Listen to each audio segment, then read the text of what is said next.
Hello, merci, déjà de l'invitation. Je suis Axel, j'ai, créé il y a 5 ans une chaîne, YouTube, consacrée aux jeux de rôle qui s'appelle Jeux Digidaires. Une chaîne qui était d'abord, axée sur la sauvegarde des parties, de jeux de rôle qu'on faisait, à l'école, après l'école surtout plutôt, entre potes, qui était extraordinaire. Du coup, on voulait absolument tout sauvegarder pour se rappeler également, parce qu'on consommait des choses qui nous faisaient oublier pendant nos parties.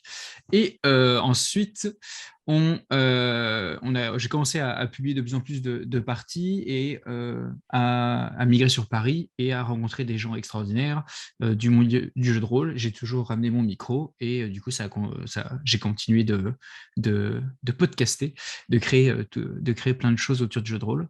Il y a 2 ans, j'ai sorti un jeu de rôle qui s'appelle Tu es un sorcier, qui est un jeu de rôle amateur, non professionnel, euh, gratuit et non licencié Harry Potter, qui se déroule donc à Poudlard et consacré aux 3 premières années du monde magique du cursus scolaire qu'on peut trouver à Poudlard. Je suis en train d'écrire la suite et voilà pour moi. Bah, c'est déjà pas mal tout ça. Merci. Je vois Antoine qui faisait des grands signes à la caméra. Est-ce que tu veux prendre la suite des présentations? Oui, volontiers. Alors, bonjour à toutes et à tous.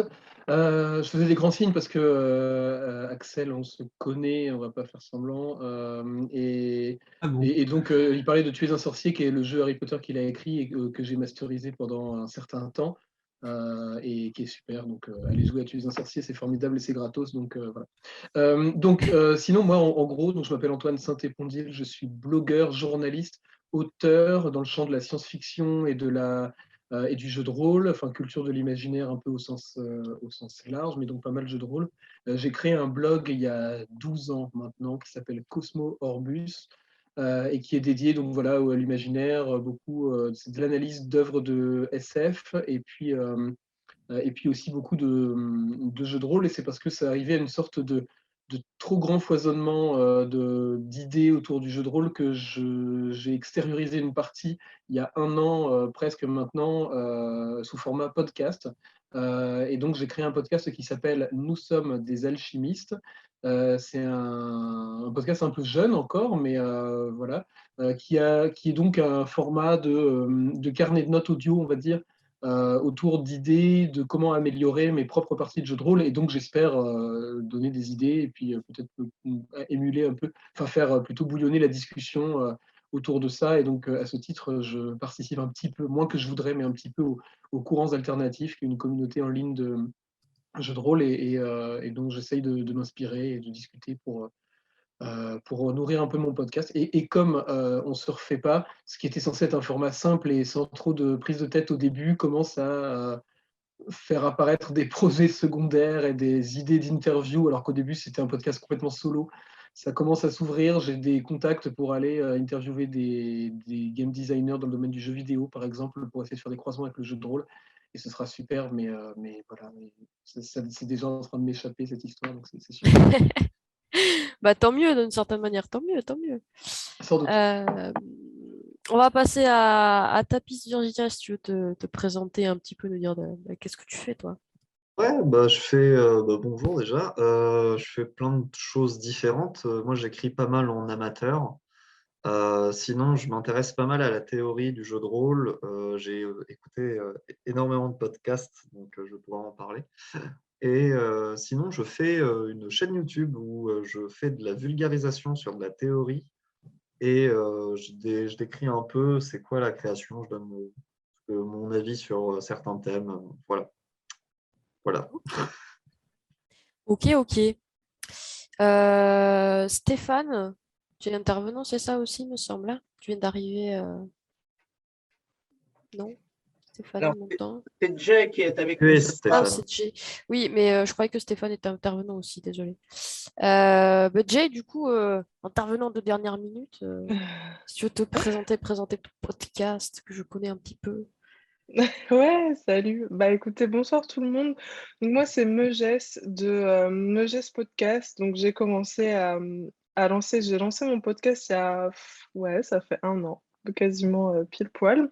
J'étais intervenue d'ailleurs à la conférence du Roll Event de l'an dernier, déjà pour en parler. Et oui, Donc, ouais, salut. Et donc, du coup, depuis, j'ai lancé 6 épisodes. Donc, c'est un podcast à concept dans lequel, en fait, à chaque épisode, donc c'est une histoire racontée à la deuxième personne du singulier, puisque c'est une histoire immersive dans laquelle, à chaque épisode, les auditeurs votent pour la suite de l'histoire. Et donc, il joue d'une certaine manière le personnage principal qui est une archéologue, donc une femme archéologue qui fait des fouilles avec ses compagnons dans une vieille cité maya. Et donc à chaque épisode, je demande l'avis de la communauté via Instagram notamment pour qu'ils puissent voter pour la suite. Et donc l'année dernière, j'avais sorti peut-être 1 ou 2 épisodes à cette époque. Et là, maintenant, on en est, le 6e est en cours là. Donc voilà, ça fait un petit peu le bilan. Sinon, sur moi, bah, moi, je suis rôliste depuis une dizaine d'années, maître de jeu également. Et donc, j'ai pas mal de projets sur l'évolution de la chaîne.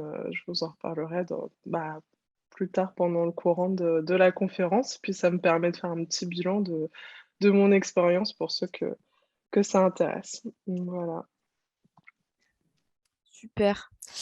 Bah écoutez, pour commencer, moi j'ai envie de poser une question toute simple. C'est pourquoi vous avez décidé de faire du JDR en podcast?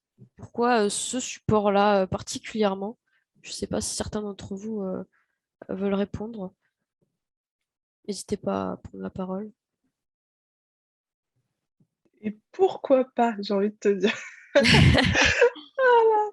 Non, bah, moi, c'était, pour ma part, je me permets de prendre la Vas-y, vas-y. parole. Pour ma part, c'était vraiment le concept que je trouvais intéressant et que j'avais envie d'explorer. J'avais envie de voir ce que ça donnait, l'idée de donner un peu le choix, un peu à la manière des livres dont vous êtes le héros, sauf que là, c'était plus le podcast dont vous êtes l'héroïne, pour le coup. Et j'avais envie de tester, de voir ce que ça donnait, de l'idée d'inventer une histoire et d'essayer d'immerger une communauté avec moi et de leur laisser le choix de l'aventure à chaque épisode. Donc, euh, donc voilà, c'était surtout un moyen de partager ma passion avec des auditeurs. Et puis, je suis très, très intéressée par l'univers du podcast. C'est quelque chose que j'aime beaucoup. Ça m'amuse beaucoup, même le montage, mettre l'ambiance, les musiques, pas seulement écrire le texte. Donc voilà, pour ma part, c'était surtout tester un concept qui, de ce que j'ai pu voir, est quand même relativement nouveau. Voilà. Parce que du coup, je me permets une question, parce que je suis vachement intéressé par ton concept, donc je m'introduis pour poser une Bien question. sûr. En gros, tu fais un épisode et puis après, tu demandes son avis à la communauté sur que doit-on faire. J'imagine que tu donnes un peu des choix ou tu orientes des choix et puis ça fait un vote et après, tu fais l'épisode suivant en fonction de ça. Exactement. Donc en fait, j'ai quand Ouais. même un squelette, une idée directrice. Ouais. Mais en effet, à la fin de l'épisode, je pose la question à la manière du MJ, qu'est-ce que tu fais? Et donc je donne, comme tu dis, je donne quand même des possibilités, pas que ce soit trop ouvert, parce que quand c'est trop ouvert, les gens sont un petit peu perdus, osent pas trop. Donc effectivement, et ensuite je fais un petit post sur Instagram, les gens commentent et peuvent s'exprimer. Il y a des gens aussi qui votent sur YouTube, ça me pose pas du tout de problème. Mon support principal pour les votes, c'est plus Insta, mais après il y a des gens qui commentent sur YouTube aussi, et ça marche bien également. Donc, voilà. Ouais, Ok, c'est assez cool. super. Moi, du coup, je vais enchaîner pour répondre à la question, si jamais. Moi, déjà, le truc que je remarque, c'est que autour de la table, on a des thèmes très différents et des façons de faire sans doute très différentes. Parce que là, en fait, pour Jay, ça ressemble un peu à du jeu, enfin, aventure où vous êtes le héros façon podcast. On a Antoine et en partie moi aussi qui font plus de ce que j'appellerais de la théorie, quoique Antoine, c'est aussi pas mal conseil, si je ne me trompe pas. Axel, il fait de l'actualité, il fait aussi de la discussion sur le jeu de rôle avec ses jeudis JDBR. Voilà. Donc, voilà, c'est déjà un spectre assez large. Et aussi, il y a un truc que je remarque, c'est que Antoine, lui, il fait un format audio. Jay, toi, tu fais un format aussi que tu trouves sur YouTube, si je ne me trompe pas, hein. Donc peut-être avec un peu de vidéo. En tout cas, Ouais, c'est surtout audio. Je poste sur YouTube, mais c'est surtout audio et aussi sur toutes les plateformes d'écoute de podcasts, Apple Podcasts, etc., Google Podcasts et tout. Mm. et ok. Et Axel, bon, il y a une grosse partie, c'est de l'audio également. Et il y a aussi enfin, je me souviens avoir vu des vidéos où c'était tourné dans un salon avec des fois des Ouais, invités aussi. c'était, comment dire, en fait, la vidéo, elle arrivait après, par clairement, en fait, manque de moyens et d'investissement. Et là, moi, professionnellement, je travaille dans le visuel, donc c'est toujours un plaisir de pouvoir intégrer ça dans la passion du jeu de rôle. Donc je m'intéresse de plus en plus à raconter quelque chose et en même temps le montrer sur YouTube. Donc oui. Ouais, ce qu'on peut remarquer, c'est que voilà, les podcasts qui datent, voilà, ça fait un certain temps qu'ils sont présents, qu'ils sont connus, les voix d'Altaride, Radio Rollist, La C'est ce que Cellule, j'allais dire. tout ça. Mm. Bah, c'est un format audio parce qu'à l'époque, c'est ce qui se faisait facilement. C'est la culture de la saga MP3 et ce genre de choses, ou des podcasts tout simplement. Je pense qu'il y a beaucoup de rôlistes, en tout cas moi c'est mon cas, qui ont grandi avec ça, en partie, ou en tout cas qui ont fait grandir leur pratique, et qui du coup, au bout de quelques années, se sont dit, bah, moi aussi j'ai des trucs à dire, ou j'ai des trucs à faire avec des lives, enfin des podcasts dont vous êtes le héros. Donc, moi, en tout cas, c'est venu de ça. C'est au bout d'un moment, je voulais m'exprimer sur tout ce que j'avais accumulé durant ces années d'écoute, quoi. Voilà. Je suis complètement d'accord. En plus, comme le podcast, enfin, très souvent quand on parle de podcast, on parle de partage de passion et d'expérience. Et clairement, moi, c'est grâce à d'autres podcasts que je suis actuellement avec ma chaîne et enfin, et notre communauté. C'est grâce à la cellule, c'est grâce à Radio Rollist, avec Cobal, donc les vols Altaride, les tout premiers en fait qu'on commençait, mais aussi enfin bref, tout ce beau monde qui en fait ont commencé à poser des micros dans leur table et à discuter. Et au fil des années, la technologie augmente et on n'a plus besoin d'avoir une table son et plein de micros, mais maintenant nos smartphones, ils ont des micros performants qui nous permettent en fait de tenir des podcasts. Et du coup, c'est clairement grâce à l'expérience des anciens que nous sommes ici, je trouve. Et que ce soit, par exemple, Jay, pour ta fiction audio, il me semble, l'année dernière, on a aussi t'en parler, mais tu dois aussi ça peut-être au Donjon Buck et à toutes ces autres fictions qui ont été créées précédemment, en fait. Ouais, c'est clair. J'étais une grosse Ça se fan. sent, Mm. ouais, ces fixes sonores que tu rajoutes et tout, l'habillage sonore, en fait, en général, ça s'entend et c'est cool, quoi. Voilà. Mais du coup, j'enchaîne et je vais rebondir sur ce que vous dites et puis après essayer de répondre à la question que tu nous posais tout à l'heure. Mais en fait, d'une certaine manière, alors je vais essayer d'être clair, hein, pour être tout à fait franc, c'est ma 4e heure de podcast qui commence tout de suite. J'en ai 6 au total sur la journée, donc je fatigue un peu. Bon, ceci dit, je vais essayer d'être clair. En fait, là où ça me fait réagir ce que vous dites, et je trouve ça super intéressant, c'est que le podcast, le format audio, en fait, c'est un format qui est assez libre et qui, en plus, est totalement soluble dans l'ADN du jeu de rôle, parce que le jeu de rôle, c'est de la parole à 99%. Alors, on peut toujours pinailler en disant qu'il y a des images, des plateaux, des machins, des trucs, mais globalement, c'est quand même de la parole. Et l'audio, c'est ça aussi. C'est-à-dire que si le donjon de Naelbuck, à son époque, a pu exister, et si. Alors, moi, je suis un petit peu plus team reflet d'acide que Naelbuck, sans vouloir pinailler, mais enfin, voilà, j'adore reflet d'acide, que j'ai réécouté encore récemment et ça n'a pas pris une ride, à part quelques blagues. Bon. Mais en gros, voilà, c'est aussi parce que ça demande rien, en fait. C'est comme le jeu de rôle, c'est-à-dire que les effets spéciaux sonores, c'est pas grand-chose à faire. Alors moi, j'en fais pas dans mon propre podcast, mais parce que c'est pas le lieu, mais dans le Nullbuck ou dans Reflet d'acide ou dans le Survivor aussi, enfin, ou des fictions audio comme ça, tout comme dans ton travail, Jay, tu as cet habillage sonore qui fait que tu peux évoquer énormément avec très peu de moyens. Alors que s'il faut commencer à faire de la vidéo, Et moi, je suis admiratif de la scène YouTube telle qu'elle se développe aujourd'hui, pas que dans le milieu rôliste, mais en général, où ils arrivent à faire des prods qui sont ultra léchés et qui ont une allure vraiment pro. Mais ils font ça après quand même 15 ans d'évolution sur YouTube, qui leur permet de s'être structurés professionnellement, d'avoir des moyens, d'avoir des compétences, etc.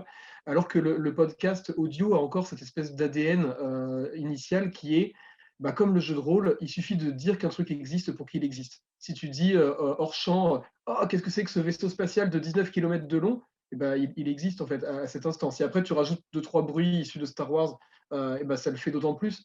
Mais en fait, c'est cet ADN-là qui est propre au jeu de rôle, c'est de faire exister tout ce que tu veux avec 3 fois rien. Il suffit de le dire à l'oral et ça marche, quoi. Donc je pense qu'en fait, il y a une ADN aussi podcast et jeu de rôle. Dans les deux cas, c'est de la voix. Et donc, c'est pas normal du tout. C'est même hyper logique que ça se rencontre. Donc voilà, ça c'était pour rebondir sur ce que vous disiez et pour aller sur mon cas perso et répondre un peu à la question. Alors moi, je suis, comme tu disais, Mathéo, moi je suis un peu plus dans la théorie et le conseil, même si c'est avant tout des conseils à moi-même que je donne dans le podcast, puisque c'est basé sur mon expérience perso unique et j'essaye de me faire moi-même un bloc-notes pour me rappeler de ce que j'essaye d'améliorer de ma propre partie. Et puis je le mets à dispo pour espérer intéresser des gens, mais j'ai pas la prétention de donner des conseils aux autres dans le sens où je sais pas comment ils jouent, je sais pas ce qu'ils attendent et je pense pas avoir des conseils à leur donner. Mais en fait, l'intérêt de ça, c'est que le podcast, enfin, comme on dit, les paroles s'envolent et les écrits restent. Le podcast, pour moi, c'est vraiment le médium parfait pour réfléchir en même temps que tu parles. Je suis quelqu'un de bavard, j'aime bien réfléchir en parlant, la preuve tout de suite, voilà. Je ne sais pas encore ce que je vais dire après, mais je suis déjà en train de le dire. Et en fait, c'est ça, c'est l'idée qu'on peut poser des idées en parlant, en évoquant, et qu'on peut faire un épisode après pour avoir changé d'idée ou avoir dit ou dire ah bah tiens, j'ai j'ai testé ce que je disais à l'épisode précédent et en fait ça marche pas, mais regardez, je sais comment le faire finalement, j'ai changé d'avis, etc. Alors que moi, comme à la base je suis blogueur et je suis toujours un blogueur et journaliste, et j'ai écrit aussi 2 bouquins. L'écrit, c'est un travail de relecture, d'améliorer son texte, de revenir dessus, etc. C'est un travail extrêmement laborieux, dans le bon sens et dans le mauvais sens du terme, qui demande énormément de temps et qui, du coup, sont un petit peu potentiellement, enfin, peuvent bloquer un petit peu la publication. Et moi, mon blog, maintenant, je fais vraiment en sorte de faire des articles aussi fouillés, détaillés et complets que possible. Et j'assumais pas, en fait, tout simplement d'écrire des articles un peu comme ça sur un concept, une idée rôliste en me disant, tiens, si on mélange ces 2 idées, ça peut faire un truc intéressant, essayons ça dans nos parties et on débrief la semaine prochaine, quoi. Alors qu'à l'audio, je le sens tout à fait. Je me dis, tiens, voilà, je mets trois bouts de trucs de réflexion, on y réfléchit ensemble, je balance ça sur Internet et puis je vois ce que ça répond, est-ce que des gens ont testé, est-ce que ça leur paraît intéressant, etc. Je trouve que le podcast permet cette liberté que l'écrit permet peut-être un petit peu moins. Bon, en plus, l'écrit aujourd'hui, c'est en partie mon travail. Donc, bah, j'aime bien aussi faire des trucs à l'oral. C'est un côté plus détendu, plus immédiat, peut-être. C'est pas le même travail, donc ça aère un peu l'esprit. Et puis, pour conclure sur cette réponse un peu trop longue à la question, le podcast aussi, moi j'en écoute beaucoup des podcasts en dehors du milieu rôliste également. C'est aussi le médium de l'intimité. C'est le médium dans lequel les gens se confient, dans lequel il y a beaucoup de podcasts sur des tas de sujets, sur la vie intime, la sexualité, l'argent, les relations humaines, etc. Enfin, des trucs comme ça foisonne énormément. Et en fait, se confier à un micro, c'est plus facile que se confier à une caméra ou à une page blanche. Une page blanche, on essaye de tenir un discours peut-être un petit peu plus, enfin en tout cas moi, un petit peu plus universel, un peu plus généraliste en disant voilà, les choses fonctionnent comme ça, alors qu'en podcast, j'assume plus de dire j'ai l'impression que, mais je suis pas sûr. Et je rebondis juste sur ce dernier point. Je trouve que si les auditeurs de podcasts ne sont pas les mêmes que du coup un spectateur de YouTube qui va peut-être, si tu pars sur l'intimité, sur des sujets bien précis, au final, le podcast, il est moins sur je choisis un moment clé dans la vidéo ou dans le fichier MP3 et je l'écoute et je suis d'un coup peut-être un chouïa intrusif. Genre, je regarde juste ce moment-là et puis je délaisse les 8 heures de podcasts précédents en fait. Il y a un côté, le podcast fonctionne beaucoup avec sa communauté, je trouve.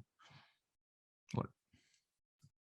Bah, ça dépend parce qu'à une époque, bon, ça remonte à 7 ans à peu près, le podcast, c'était aussi le terme que tu donnais aux vidéos sur YouTube. On disait, ouais, c'est des podcasteurs, voilà, machin. Et est-ce qu'il y a une grosse différence entre l'audio et la vidéo? Oui, sans doute. Après, moi, on en reparlera, mais je pense que le fait que ça s'exporte petit à petit sur YouTube, ça va aussi avec la génération en fait, de nouveaux rôlistes. Les nouveaux rôlistes qui n'ont pas grandi justement avec les sagas MP3, les podcasts, etc. Les jeunes, pour le dire très clairement, bah, ils sont plutôt sur YouTube à chercher des conseils. Et il y a des podcasts qui sont en train de se faire. Bah, j'ai un ami qui s'appelle Le Bon MJ sur YouTube, voilà, bah, ça marche bien et ça marche plutôt au niveau des jeunes. Quand les jeunes veulent se renseigner, ils ne vont pas sur des blogs, etc. Ils vont sur YouTube et ils tapent conseils jeux de rôle et ils tombent dessus, quoi. Et juste pour revenir sur l'aspect justement direct, parce qu'en fait, l'aspect captation, c'est une tranche de vie que tu captes, plutôt que l'écrit, voilà, c'est du coup le côté intime, le côté on entend ma voix, peut-être qu'on me voit, etc. Donc, je mets de ma personne vraiment beaucoup plus qu'avec des lettres même si j'ai mon style, voilà, on ne me reconnaîtrait pas dans la rue pour ça, quoi. Mais il y a un petit piège, et là je vais être hyper critique, mais en vrai ça va, calmez-vous.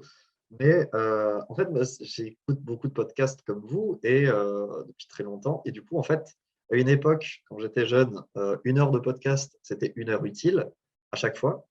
Là, maintenant, en fait, j'écoute 1 heure de podcast. Sur les 1 heure, il y a peut-être 5-10 minutes que je trouve intéressant, que je n'y avais pas écouté ailleurs.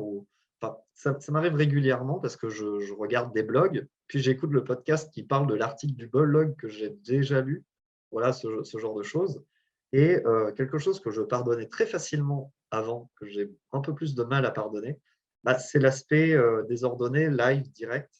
Quand je lance un podcast et que j'entends presque 30 secondes de vide entre deux interventions, bah, ça me gêne un peu. Je me dis, on aurait peut-être pu monter, on aurait peut-être pu un peu aider, tu vois, parce que j'ai de moins en moins de temps, comme tout le monde. Du coup, ouais, optimiser un peu le rendu, quoi.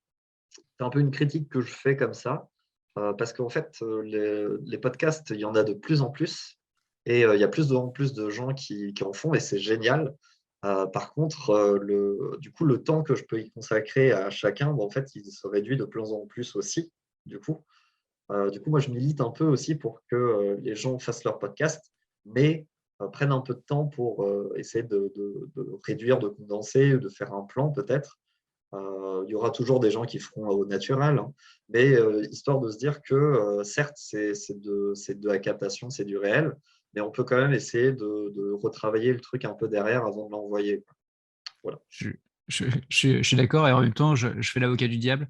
Moi, aussi, je consomme du podcast. Du coup, j'en consomme un peu moins et je fais mon choix, je fais mon tri, mais surtout, je consomme ce podcast parce que je veux aussi l'expérience de la personne. Au contraire, ça me dérange absolument pas qu'il y ait un peu de vide, qu'il y ait des pizzas, qu'il y ait des bugs au final, parce que mon contrat social, c'est je veux écouter la vie de machin qui parle en fait. J'ai pas envie d'entendre une version sublimée de cette personne. Non, j'ai envie de savoir ce qu'il dit exactement et qu'est-ce qu'il pense, parce que au final, si je l'ai choisi, c'est parce qu'il m'intéresse actuellement comme ça et j'ai pas envie enfin, j'ai pas besoin de paillettes quoi. Mais au final, enfin, je suis aussi d'accord avec toi sur quand en fait, il y a peut-être deux façons de manger du podcast, quoi. Il y a le podcast quand tu as vraiment besoin d'informations ou de sujets précis, et qu'en effet, quand bah, tu tombes sur un podcast et au final, c'est peut-être une personne qui est un peu aussi débutante et qui ne se rend pas compte que ce sujet-là a été touché sur des années et des années précédemment. Enfin, ça arrive souvent sur le jeu de rôle, quand tu vois des questions sur des sujets très classiques. En fait, être ça en fait en final c'est qu'est-ce que tu consommes comme podcast et qu'est-ce que tu cherches dans le podcast quoi. Après tu peux toujours dire plein de choses sur tous les autres sur plein de sujets et domaines différents, mais il faut juste se mettre d'accord sur sa façon de consommer. Moi, je suis assez, je suis un peu comme vous. Après, moi, je suis très partisane du contenu courte durée. Je prends, moi, à titre d'exemple, mes podcasts durent entre 8 et 12 minutes. Donc, moi, en général, ça me décourage tout de suite quand un podcast il dure 1 heure et demie. Et c'est vrai que c'est un peu ma critique du contenu holistique en général, si je puis me permettre une micro-critique, c'est que sur n'importe quel support, j'ai l'impression qu'à chaque fois, c'est long. Genre, à chaque fois, les podcasts, ça dure, bah, comme tu dis, 1 heure et demie, 2 heures. Les articles de blog sont à rallonge. Les chaînes YouTube sont très longues, ça raconte des parties, etc. Après, je remarque une chose également, c'est que sur l'ensemble des supports, les standards de qualité augmentent et qu'effectivement, alors, il y a de la place, tout le monde peut arriver, bien sûr, mais effectivement, il ne faut pas s'attendre au début. Enfin, il faut accepter au début la critique, là où c'était peut-être moins le cas il y a 10 ans. Aujourd'hui, quand tu arrives avec. Moi, je l'ai vu au début de mon podcast, je faisais mon podcast avec un micro de qualité relativement médiocre. Les effets, c'était pas top top. Je faisais tout sur Audacity, là, là, là. Et puis petit à petit, voilà, je me suis fait aider, etc. Donc ça a un petit peu augmenté en termes de qualité. Et les gens remarquaient. Donc c'est vrai que petit à petit, l'air de rien, ça demande un travail de plus en plus important. Je sais plus lequel d'entre vous disait que c'était peut-être pas très compliqué. Et là-dessus, j'ai fait ouh, attends, il y a quand même du taf, hein, parce que ça de plus en plus, comme on a envie d'être.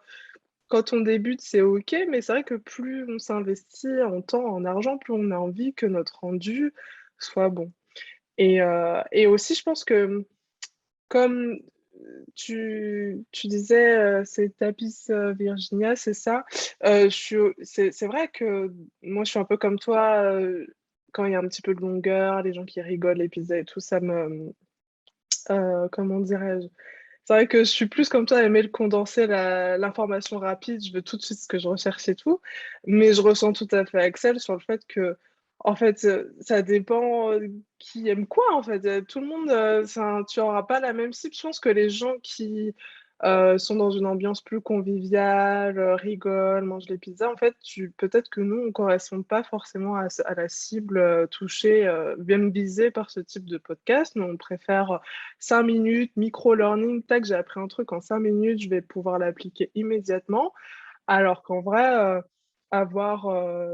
souvent, en plus, moi, j'imagine que les podcasts qui durent 1 heure et demie, t'es peut-être pas full focus dessus, tu fais un peu un autre truc à côté, tu mets peut-être plus ça en fond sonore, mais tu captes un truc qui t'intéresse à un moment. En plus, ça donne un peu l'impression que les mecs sont un peu à côté de toi, ça te met dans une ambiance, tout ça, je pense que ça peut aussi tout à fait aller. À chaque fois, en fait, quand tu crées le podcast, enfin, moi, c'est comme ça un petit peu que je m'organise. C'est à qui je m'adresse, pour quel public je veux faire ça. Donc, je pense que eux, ils ont un certain public qui va écouter d'une certaine façon. Donc, je comprends quand tu te dis, ouais, c'est mieux quand c'est plus travaillé, quand c'est un peu monté, mais quelque part, je me demande si le fait que ce soit pas hyper monté, qu'il y ait des blancs, c'est pas on purpose, comme on dit, c'est pas dans ce but-là pour pouvoir toucher une certaine cible. Je sais pas ce que tu en penses, mais moi, c'est un peu comme ça que je le réfléchis. Ah, quelqu'un veut la parole. Ouais, ah oui, Pas je me tout permets. ça, pas tout ça à la fois. Je crois que c'est Antoine qui a levé le doigt en premier. Calmez-vous. Je Alors surveille. déjà, moi, je suis content parce que mes épisodes font entre 20 et je crois que je suis allé jusqu'à 42 minutes. Mais voilà, enfin, en fait, je suis assez d'accord sur les contenus longs, mais en fait, effectivement, je suis complètement d'accord avec toi. C'est-à-dire que ça dépend ce qu'on cherche. Il y a, à la fois, il faut de tout et ça dépend de ce qu'on veut. Moi, je pense que dans ce qui est narratif, le succès de Twitch démontre bien que les grandes nappes narratives d'histoire qu'on peut effectivement suivre avec une attention un peu, enfin pas ultra soutenue et tout ça, ça fonctionne bien. Moi, perso, j'en écoute pas trop, mais voilà, enfin, c'est comme les actual plays, etc. T'es pas forcément devant comme tu regarderais un film de 2 heures. Tu peux tout à fait le laisser un peu en toile de fond. Tu vas te taper les épisodes de 3 heures ou de 5 heures de certains podcasts quand il ne sera pas. Oui, bah, c'est ça, Axel met dans le chat que lui, c'est 3 heures. Ouais, voilà, c'est ça. Ce qui est Et encore. interminable. Mais en fait, ça dépend. Moi, je trouve que le truc le plus insupportable, c'est les recettes de cuisine, en fait. Si tu es en train de faire la cuisine, tu as les mains pleines de pâte à cookies et tu veux juste avoir le temps de cuisson. Et en fait, on t'envoie une vidéo qui dure 20 minutes pour t'expliquer, alors que toi, tu as besoin de l'info qui est à la minute 17. Tu t'en fous de ce qu'il y a avant, tu as déjà les mains pleines, tu vois. Et en fait, pour moi, c'est un peu ça, c'est-à-dire que ça dépend ce que tu veux transmettre comme information. Si tu veux transmettre une information bien précise, il faut que ce soit hyper digeste. Et moi, c'est un petit peu ce que j'essayais de faire, même si je me fais attraper à mon propre jeu, parce que c'est de plus en plus long. Parce qu'effectivement, on se fait attraper à l'idée de dire il faut que ce soit à chaque fois un peu plus, enfin vraiment le plus qualitatif possible. On fait plus de recherches qu'au début, et puis ça se rallonge, ça se rallonge. Mais ça, je pense que tu regardes sur YouTube, la plupart des chaînes qui fonctionnent bien, qui se sont professionnalisées vraiment avec le temps, je pense que la plupart ont la tendance à rallonger en fait. Et à être de plus en plus pro et aussi de plus en plus long parce qu'ils ont beaucoup de choses à dire, ils structurent, et puis à la fin ils te font des prods complètement incroyables avec 50 acteurs et actrices, des effets spéciaux et tout, et en fait on n'a pas vu venir ça parce qu'au début c'était un type ou une fille tout seul dans sa chambre avec une webcam pixelisée quoi. Donc en fait, pour moi, cette question du format, elle dépend vraiment de ce que tu veux. La nappe narrative ou la nappe un peu de chronique, où on va te chroniquer des sorties, de choses que tu vas pas forcément jouer. Par exemple, Axel avec Jeudi JD Bière, je sais que cette émission-là, c'est beaucoup ça, c'est beaucoup les mêmes personnes qui reviennent et qui racontent un peu leur coup de cœur du moment, leur jeu et tout. Et tu écoutes ça non pas pour ce qu'ils disent vraiment, mais pour en fait pour les personnages, c'est-à-dire que moi je sais que je suis d'accord avec Bidule et pas avec machin, et que s'il aime pas, c'est que je vais aimer, et si il aime, c'est que, enfin et inversement quoi. Donc il y a des gens dont je fais, et c'est comme les blogs à l'époque. Alors à part moi, il n'y a plus beaucoup de blogs écrits en activité, mais il y en a encore deux trois où les youtubeurs en fait c'est on s'attache à la personne et donc on s'attache au goût de telle personne, on va écouter ses conseils. Et puis dans d'autres cas, on va écouter une histoire, on va être plus ou moins accroché dedans, etc. Moi, j'essaie de faire des petites capsules vraiment sur un thème, un truc, parce que ça me sert de pense-bête à moi déjà, mais aussi je me dis, si tu cherches comment, là mon prochain que j'ai enregistré il y a trois jours, là c'est sur les émotions en jeu de rôle, comment tu joues avec, etc. C'est un thème, tu peux y passer 6 heures, quoi, mais non, je me suis forcé à faire 20 minutes pour essayer de mettre un peu les grands axes, et puis chacun de ces axes, je vais les développer au fur et à mesure. Mais c'est l'idée aussi de dire, bah voilà, quelqu'un qui débarque, qui veut un conseil one shot, pas trop long, il l'a, et je me force à pas digresser, quoi. Et c'est pas naturel pour moi. Il y avait eu un numéro spécial de Dissident sur les émotions dans le jeu de rôle. Je ne sais pas si tu l'avais repéré. Je le glisse au passage si ça peut t'aider. Il est encore trouvable ou pas? Oui, en PDF sur le site de Dissident, sur le net, ouais. Ah bah super, je vais aller pomper ça alors. Merci beaucoup. Tapis, tu voulais réagir tout à l'heure à ce que disait Jay? Oui, mais entre-temps, j'ai peut-être un peu oublié. Sinon, on a une question dans le chat, une vaste question d'Olivier qui nous dit, au final, les podcasts de live play donnent-ils une vraie image de ce qu'est le JDR sur table entre une partie montée d'une heure et de 5-6 heures de jeu sur table? Il y a quand même une grande différence. Qu'est-ce que vous en pensez? Antoine, vas-y. Et J'ouvre mon je vais- micro pour te donner la parole, c'est incroyable. c'est formidable, quelle politesse. Je vais faire court parce que j'avais déjà la parole juste avant. Alors je pense que non, les podcasts d'Actual Play, Live Play ne donnent pas une vraie image de ce qu'est le JDR sur table, mais je pense aussi que si on fait un micro-trottoir de tous les rôlistes en leur demandant ce qu'est le JDR sur table, on aura autant de réponses différentes.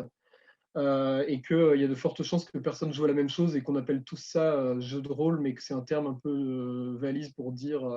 Bon, enfin, donc, voilà. Après, les parties montées, il est certain que c'est des. Enfin, ça dépend lesquels, mais pour beaucoup, c'est des shows prévus comme des shows visuels. Et que ces shows visuels, en fait, ils sont faits pour les spectateurs plus que pour les joueurs. Alors que le principe, à mon avis, d'une partie de jeu de rôle au sens classique du terme, c'est-à-dire pas forcément filmé, c'est que le public et les acteurs sont la même personne. Et donc, à partir de là, dès lors qu'il y a un public externe, on se retrouve dans une situation un petit peu étrange où il y a le public acteur, qui sont les participantes et les participants autour de la table, plus un autre type de spectateur qui se surajoute, quoi. Ceci dit, aussi différent que ça puisse être d'une partie de jeu de rôle telle qu'en tout cas moi je la pratique, et je pense que la plupart des gens la pratiquent, ne serait-ce que sur la durée. Moi je suis un grand défenseur par exemple de ce qu'avait fait Norman, de Norman fait des vidéos, au-delà du personnage qui n'est pas forcément sympathique, mais il avait fait une vidéo qui avait été hyper shitstormée parce qu'elle était mensongère sur la manière dont ça se passe, etc. Mais à la fois, c'est vrai, ça n'avait rien à voir avec une partie réelle de jeu de rôle. Et en même temps, moi, je trouve qu'une vidéo comme ça avait eu une exposition de je ne sais plus combien de centaines de milliers de vues. Peut-être que maintenant, c'est des millions, j'en sais rien. Et ça durait 10 ou 15 minutes de manière hyper montée, en mode télé-réalité, avec des débriefs en mode télé-réalité où il y avait les PJ qui débriefaient leur action en parallèle et tout. Moi, je trouvais que c'était, alors oui, un peu insultant, tu dis, un petit peu insultant, c'est vrai, un peu insultant, et en même temps, c'était une porte d'entrée incroyable, hyper pro dans la manière dont c'était présenté, beaucoup plus. Je suis désolé, Axel, mais ça tombe sur toi ce coup-ci, mais pour initier des gens qui ne savent pas du tout ce que c'est que le jeu de rôle, leur envoyer un live de 3 heures avec des gens qui jouent à Monde des Ténèbres de manière hyper poussée sur des trucs extrêmement complexes et avec des univers imbriqués, c'est pas le truc le plus accueillant pour des gens qui voudraient démarrer, quoi. Bon, après, voilà, je ne veux pas défendre Norman absolument et sa vidéo, ça fait longtemps que je l'ai vu, mais je trouvais que c'était une bonne entrée en matière quand même. Je vais réagir très rapidement. Après, c'est Axel qui, je pense, voilà, a beaucoup d'expérience dans l'actual play. Après, Jay aussi, mais je pense que c'est un peu différent d'une partie standard, parce que Axel, c'est vraiment plus partie prototypique, on va dire. Moi, je dirais que c'est comme tous les médias d'interaction. On peut se faire une idée de quelqu'un qui joue, enfin, d'un jeu en regardant quelqu'un jouer à un jeu vidéo. Un peu, mais ce ne sera jamais pareil que quand tu as la manette, bah, c'est pareil. C'est regarder une partie de jeu de rôle, c'est pas pareil que d'y jouer. Et en fait, peut-être que tu jouerais différemment des gens que tu regardes, etc. Ou que tu regardes une partie, tu as vraiment l'impression que tout le monde s'ennuie. Mais en fait, ils sont grave dedans, ils kiffent de ouf, quoi. Donc, il y a toujours cet aspect de non-interactivité à prendre en compte. Voilà, c'était mon point. Et pour la vidéo de Norman, effectivement, moi, j'aime pas trop ce qu'ils ont fait pour le côté maladroit. En fait, ils assumaient qu'à moitié, je trouvais. Par contre, ouais, il y en a d'autres qui ont fait ça, que ça soit donc, le joueur du grenier ou encore euh, un mec Sem qui l'a fait ou d'autres. Fabien Olicard aussi, je crois. Donc, il y a plein de gens et voilà, il y a des créateurs qui sont motivés pour présenter le jeu de rôle et c'est vraiment un moyen de faire rentrer les gens dedans. Donc, moi, je trouve que effectivement, c'est plutôt positif, quoi. Quand c'est Et bien, peut-être Oui. Norman n'était pas le plus élégant de tous, je te l'accorde. peut-être. Voilà. Peut-être. Si je ne dis pas de bêtises, actuellement, il y a AlphaCast, Joueur du Grenier et compagnie qui sont au Grand Rex en train de faire une partie de Donjons et Dragons. Là. On est clairement à une nouvelle époque. Ouais, maintenant, là. Du coup, oui, je suis complètement d'accord avec vous. Je pense qu'il faut dissocier ces actual play en trois shows. Enfin, il y a l'actual play vitrine, en fait, qui est commandité par un jeu, un éditeur, et qui est là pour vendre des jeux de rôle. Il y a l'actual play show. Donc là, ça peut être professionnel ou amateur, mais je dis amateur dans le sens pas rémunéré. Je pense surtout par exemple à Volsung, qui lui ne monte pas des parties qu'il fait, enfin des parties que tu peux faire à ta table, mais des parties montées aux petits oignons, condensées, et pour créer une expérience auditive qui se rapproche peut-être même plus de la fiction audio que de l'actual play. Et après, tu as la partie jeu de rôle. Nous, qu'on fait, ça va être du live play. C'est clairement, en fait, je pose un micro au milieu de la table et on oublie le micro et on joue, quoi. On ne se censure peu, et on essaye d'être à 100% pour la partie et après pour les spectateurs. Moi, c'était toujours dans cette optique-là qu'on fait nos parties. Et je vois l'effet Matthew Mercer, exactement, Critical Role, qui est incroyable, parce que Critical Role qui sont au final donc des voice actors, donc des doubleurs professionnels, mais également qui sont des rôlistes qui, avant d'avoir filmé leur partie de jeu de rôle, enfin les jeux en live, ont joué pendant 2-3 ans chez leurs potes, et donc on crée donc un lien fort, et c'est des vrais rôlistes, quoi. C'est pas juste un jeu de rôle vitrine, et qui continuent et sont les pionniers en fait de Twitch en termes. On a vu les leaks et les stats récemment. C'est incroyable. Donc comme quoi, au final, à mon avis, on peut clairement avoir une vraie image de jeu de rôle et qui fonctionne sur Internet. C'est pas parce que c'est de la vitrine ou que c'est archi découpé que ça ne fonctionnera pas. Que ça fonctionnera automatiquement. Ouais, puis j'étais en train de relire la question. Le fait que les podcasts de live play donnent-ils une vraie image de ce qu'est le JDR sur table? Bah, comme je disais tout à l'heure, tout est une question de est-ce que c'est le rôle du live play en question de montrer, tout est une question de but. Finalement, peut-être qu'il y a certains live play où le but n'est pas forcément de montrer au public, tout dépend de la cible. Si c'est pour une cible qui est déjà familière avec le jeu de rôle, peut-être que le but c'est de montrer comment ça se passe, auprès d'eux, une partie, comme vous disiez, de donner de leur personnalité, de montrer qui ils sont, de divertir. Effectivement, si le live play va s'intéresser à un public, non initié, dans ces cas-là, ce sera peut-être un peu après je consomme pas beaucoup de live play, actual play, tout ça, mais il existe peut-être des live play qui sont un petit peu plus pédagogiques avec des moments où on Si t'aimes explique les actions. Ouais, si t'aimes voilà, pas trop où on les va formats dire longs, c'est compliqué. mais ouais, voilà, je veux dire, il y a sûrement aussi des live play qui sont ciblés, qui sont plus tournés vers les personnes qui débutent et d'autres qui sont pour un public qui est plus habitué et où leur but va être de montrer juste, de leur personnalité, que les gens vont s'attacher à eux, leur manière de faire du jeu de rôle. Donc voilà, je suis pas sûre que le but général de l'actual play, et puis je te remercie Axel pour la description que tu as faite, que j'ai trouvé très juste des différents types. On voit bien que dans ce qu'il a dit Excel, il y a tous les types, enfin, dans les trois types, il y en a certains, le but c'est pas de reconstituer une partie de jeu de rôle telle qu'elle est censée se passer dans la vraie vie. On voit bien que, au contraire, certains, le but même, le fait que ce soit condensé, c'est mieux pour présenter un jeu, donc tout dépend du but du podcast et de la cible à laquelle il s'adresse. Mais je pense que maintenant, il y a du contenu pour quasiment tous les goûts, tout type de rôliste, et peu importe ce que tu recherches, si tu recherches vraiment un jeu de rôle, comment est-ce que c'est censé se passer? Je pense que tu peux trouver, assez easy, aujourd'hui.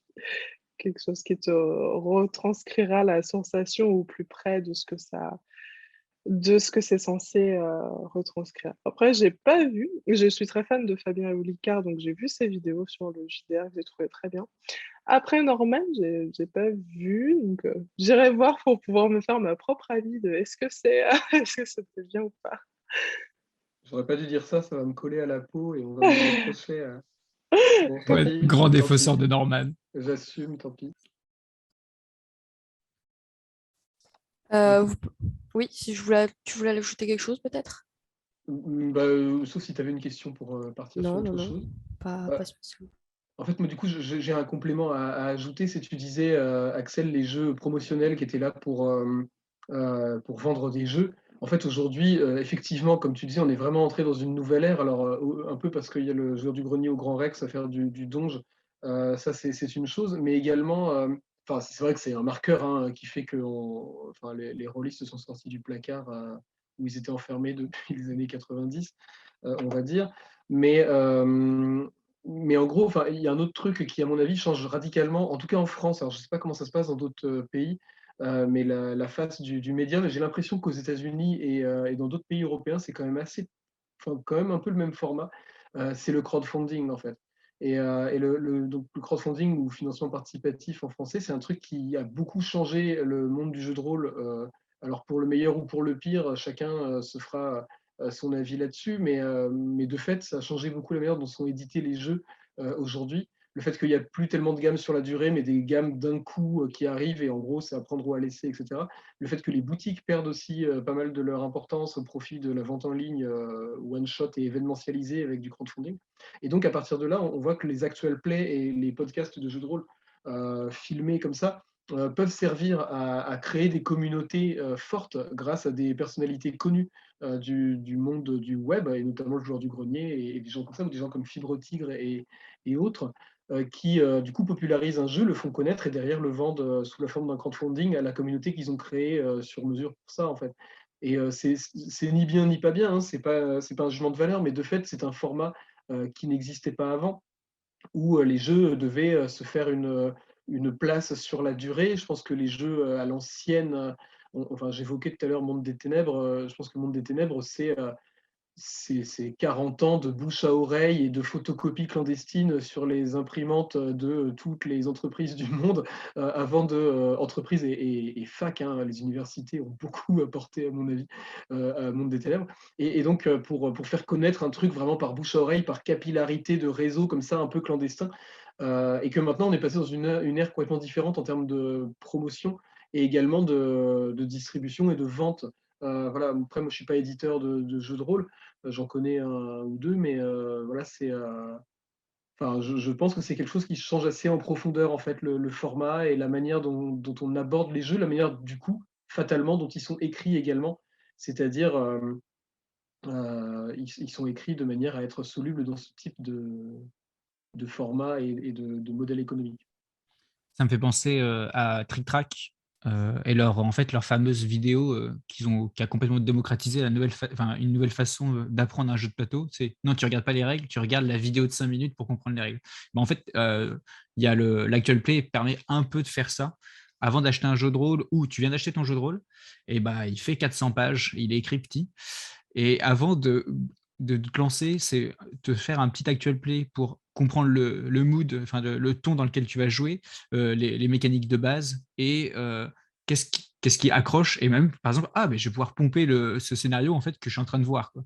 Et donc ça aide énormément et ça aide à démocratiser complètement le jeu de rôle, quoi. C'est parce que la lecture de tomes de 400 pages, on va pas se mentir, c'est une porte d'entrée difficilement accessible pour tous. Surtout Monde des Ténèbres. Arrête, ça Mais suffit. qu'est-ce que t'as avec Monde des Ténèbres? Ils sont là, tu les vois, ils sont là. On va croire que c'est du placement de produit. Hein. Ah non, c'est le contraire, mais pardon, j'arrête. Je vais essayer d'enchaîner sur ce qui a été dit, qu'on n'a pas forcément encore abordé, mais qui arrive. C'est que dans le domaine des productions podcasts, etc., dans le jeu de rôle, il y a voilà, cet aspect création et il y a aussi l'aspect promotion qui est assez importante. Et ce qui est le plus visionné hors actual play avec des célébrités, c'est plutôt les promotions. Par exemple, Rollist TV ou Le Vieux Geek. En fait, eux, ils amènent pas forcément, ils amènent des avis, et c'est bien, hein, je ne dis pas le contraire. Mais en fait, ils vont exposer de qu'est-ce qui se fait sur le marché actuellement, quoi. Et il y a une vraie demande actuellement. En toute honnêteté, les podcasts sur la théorie, etc., actuellement, on n'est pas non plus dans les dizaines de milliers de vues comme le fait Rollist TV. Est-ce que c'est amené à le faire? Je ne sais pas. Mais en tout cas, ce qui intéresse beaucoup les gens actuellement, c'est plutôt pouvoir se faire un avis sur un jeu de rôle avant de l'acheter. Et ils passent par des nouveaux médiums comme des podcasts, peut-être plus qu'avant par rapport à des magazines, par exemple.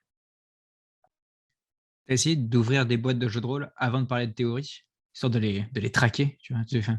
Tu les pièges, tu montes des choses et hop, après tu parles de NLS. C'est ça. C'est ça.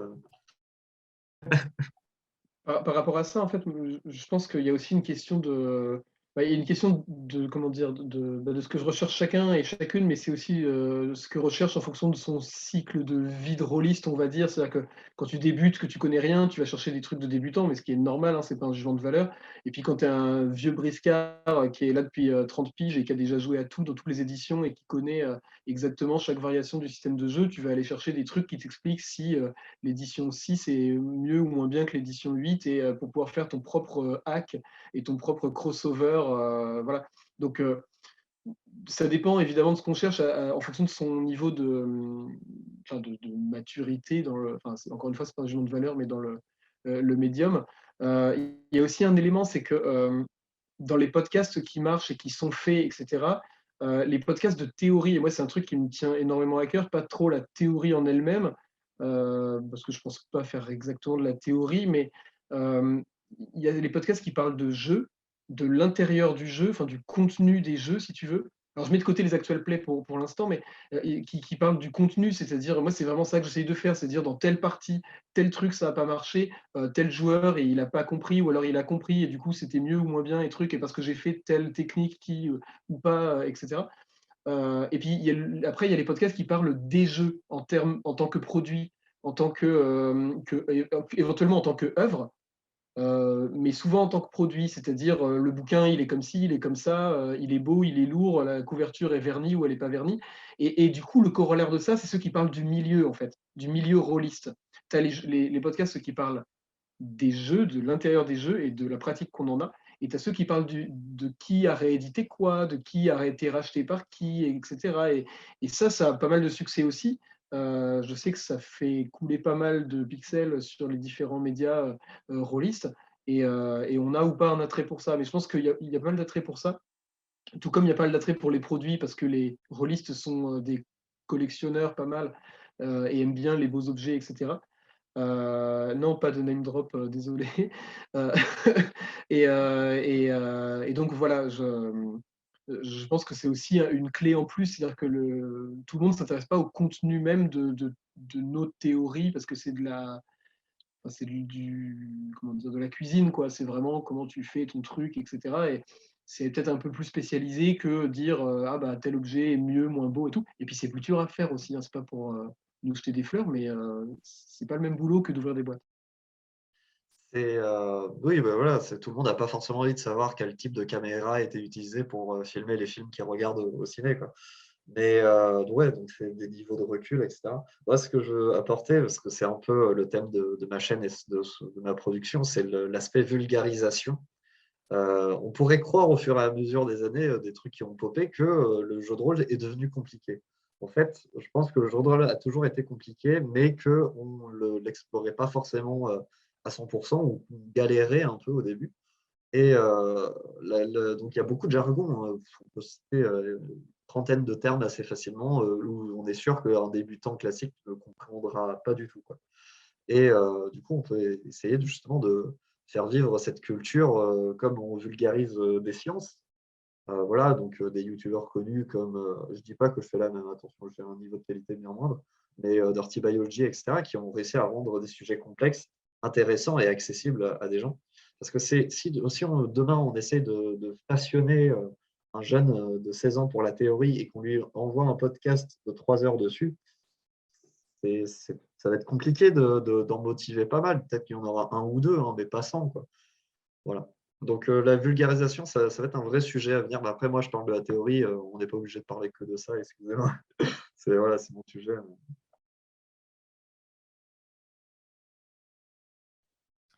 Vous parlez beaucoup tous d'actual play, tout ça, et de découvrir des JDR par des podcasts qui peuvent les expliquer, qui peuvent les vulgariser, etc. Mais il y a quand même quelque chose qui est différent entre un actual play et un podcast, c'est quand même l'image. On n'a pas l'image quand on écoute un podcast, ou alors on a peut-être une image de fond, mais jamais une image en live. Est-ce que vous pensez que c'est quelque chose qui manque? Est-ce que c'est quelque chose, au contraire, qui peut être intéressant de pas forcément d'imaginer soi-même ce qui se passe? Qu'est-ce que vous en pensez de ça? Alors, du coup, je me permets d'intervenir parce que moi, dans mon cas, c'est toute la force du, du podcast. Je pense qu'honnêtement, après, des fois, je me suis dit que effectivement, avec des images un peu en mode peut-être animé, ça pourrait être sympa. Mais honnêtement, dans mon cas, je suis vraiment très très fan du fait que la personne, elle écoute, elle se laisse embarquer, que ce soit elle qui imagine l'action, parce que finalement, dans un jeu de rôle, qu'est-ce qui se passe quand moi, je me mets en position de la personne qui compte l'histoire et en même temps de la megesse, d'où le nom du podcast. Donc, c'est même tous les sens. C'est via l'audio, de un petit peu donner l'idée de ce qu'est une partie de jeu de rôle, dans le sens où, à part si tu fais le choix, hein, tu peux tout à fait projeter quelques images ou montrer aussi des images en JDR.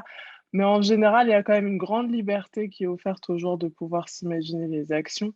Et c'est vraiment l'imagination qui va peindre le tableau finalement.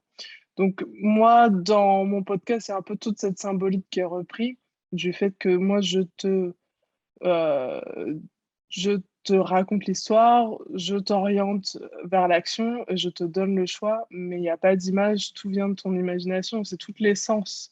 Donc moi, clairement, s'il y avait des images, presque, je sais pas, il y aurait un truc la cohérence dans l'aventure, tout ça serait moindre, je pense, en tout cas dans mon cas. Donc c'est clair que moi, pour moi, le fait qu'il n'y ait pas d'image, c'est totalement un choix et c'est même plutôt une force pour mon concept en tout cas. Mais après, encore une fois, je fais pas d'actual play, donc je réponds pas à 100% à la question. Mais pour mon concept, clairement, c'est mieux, d'après moi, qu'il n'y ait pas d'image. À l'inverse, moi, comment dire, du coup, je crée du contenu que j'aimerais consommer. Et on parlait tout à l'heure de podcast. Et moi, j'étais plus sur l'expérience enfin, j'écoute des choses parce que j'aime les personnes, enfin, j'aime ce qu'ils disent et j'aime bien leurs personnes, enfin, ces personnes-là. Du coup, je vais en avoir, ça me dérange pas de voir les ratés qu'ils proposent dans leur podcast. Ça me dérange absolument pas. Et du coup, moi, la vidéo, ce qu'elle a amené, en plus de l'audio de mes parties de jeux de rôle, c'est, je me suis dit, dans ces moments super chouettes qu'on est en train d'enregistrer, ça me dérangeait absolument pas de voir la réaction en fait physique des joueurs. Moi, je veux, voilà, c'est ça, c'est que ça soit les exclamations, les rires, les larmes, avoir en fait, avoir toujours plus à consommer et à dire ah voilà, je suis autour de la table avec les autres en fait puisque je les vois et enfin, j'essaie de donner un nouveau sens en plus pour la partie jeu de rôle. Et c'est pas que je vais montrer un vaisseau spatial en illustration tandis que je décris ce vaisseau spatial. Non, je vais juste plutôt filmer moi mes mimiques qui essayent de montrer à quoi ressemble ce vaisseau spatial, la gueule de mes joueurs qui sont en train de dormir parce que mon vaisseau spatial est complètement nul à chier, genre de choses. Et en fait, je veux donner beaucoup plus d'expérience pour mes spectateurs, pour la table et non pas pour la fiction. La fiction, l'audio fonctionne très bien à ce niveau-là. C'est plus donner d'informations sur autour.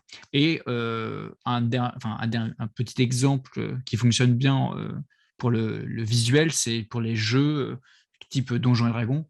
Là, on joue on fait une campagne en Avernus en live et donc on a investi dans des petits jetons et on a une grande plaque quadrillée pour jouer. Bah, ça, avoir un écran enfin une caméra qui est focus sur la battle map, tout de suite, ça aide beaucoup plus à s'immerger dans un combat qui va être une situation fictionnelle très complexe, qui est très difficile à imaginer sans aide, quoi. Voilà.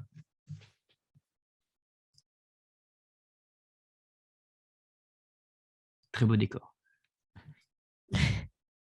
Est-ce que quelqu'un d'autre veut réagir peut-être? Peut-être un point du coup de complément, parce que moi du coup je filme pas ni n'enregistre de fiction réellement, donc je suis moins concerné, mais c'est en fait cette idée d'image ou pas image, ça rejoint une discussion qu'on avait tout à l'heure dans la table ronde sur l'immersion, c'est-à-dire est-ce qu'on gomme ou pas l'aspect méta. C'est-à-dire que toutes les parties de jeux de rôle, c'est de la fiction et du méta qui se mélangent, et on ne peut pas du tout faire l'un sans l'autre, même si alors certains essayent de gommer le méta absolument pour s'immerger à fond les ballons dedans. Et j'en fais un peu partie, mais en fait maintenant je suis plutôt d'avis de mettre le méta au service de la fiction pour que ça fasse un bon moment au sens large. Mais jamais j'oublie pendant que je joue que je suis en train de jouer en fait. Jamais j'ai l'impression d'être totalement mon perso, même quand je suis au plus fort de l'immersion. Et donc l'immersion, elle concerne aussi l'immersion dans un bon moment, une bonne partie, une bonne table, mais qui va avec une certaine odeur de feutre Velleda, de chips et de sueur renfermée. Enfin bon, maintenant on aère, mais à une époque, non. Bref, donc tout ça pour dire que l'image, ça donne aussi cette vision-là, c'est-à-dire ça donne une vision de ce qui se passe réellement, c'est-à-dire que tu peux faire la scène la plus épique du monde, tu restes quand même une bande de personnes voûtées autour d'une table, ou pas, hein, ça peut y avoir il peut y avoir des réactions physiques intéressantes, etc. Le méta peut nourrir ça aussi avec du jeu aussi gestuel autour de la table. Alors qu'au contraire, le fait de gommer l'image et de garder que le son, et je pense que Jay, c'est un peu aussi ce que tu voulais dire, c'est tu vas vraiment permettre de gommer le côté méta, qui en l'occurrence, ce serait toi derrière ton micro, tout comme moi, enfin, sur un contenu différent, mais ce serait moi derrière le micro, donc je vois pas l'intérêt de me filmer. Et toi, ça permet en fait d'ouvrir l'imagination pour permettre aux personnes de s'imaginer réellement ce qui se passe et de se faire en fait le fameux espace imaginaire commun, pour reprendre le terme théorique qui avait été traduit par Frédéric Sintès en traduisant une expression anglophone de je ne sais plus qui, mais en tout cas, c'était Frédéric Sintès qui l'avait ressorti en français sur son blog Limbic System. Mais donc voilà, l'espace imaginaire commun, c'est-à-dire ce que chacun va s'imaginer, qui peut être différent à partir de ce qui a été dit, mais qui en tout cas est suffisamment commun pour partager une fiction et avoir la même référence, quoi. Ah ouais, bah moi, clairement, de toute façon, il n'y a même pas, enfin, il y a pas de méta. Effectivement, c'est une fiction, c'est un podcast de fiction. Donc, effectivement, les dialogues s'enchaînent, l'histoire, il y a des moments où c'est les personnages qui dialoguent entre eux. Alors, c'est moi qui fais tout.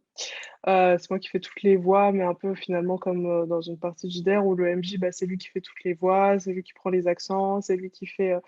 Il peut mettre un peu de musique, un peu de mode. Je sais qu'à titre personnel, dans mes parties, j'aime bien mettre plusieurs musiques en fonction de mes scènes. Vu que je prépare mes parties en avant, je prépare mes scènes, je mets des musiques à cette scène-là, il va y avoir cette musique et j'aime bien mettre des bruitages aussi dans mes parties. Donc finalement, je fais un petit peu toute la préparation que je fais pour les podcasts, c'est un peu la même que pour mes parties.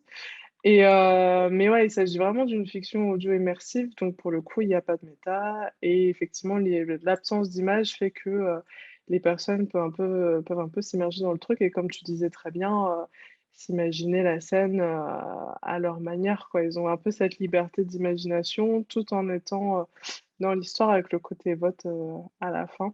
Parce que j'aime bien l'idée qu'ils soient un peu aussi acteurs, quelque part, de l'histoire. Je trouve que c'est un peu valorisant pour les éditeurs de se dire qu'ils ont un petit peu quelque part participé à la création du scénario. Donc voilà, c'est très intéressant. Et du coup, par rapport à ça, c'est quoi le lien avec, enfin, comment tu interagis avec la communauté? Comment, enfin, qu'est-ce que ça apporte? Est-ce que c'est des idées très différentes de ce que tu aurais eu toi? Est-ce que tu fais aucune hypothèse sur ce qu'ils vont décider de manière à rester hyper, enfin, pas les influencer? Enfin, c'est quoi le lien avec la communauté? Alors finalement,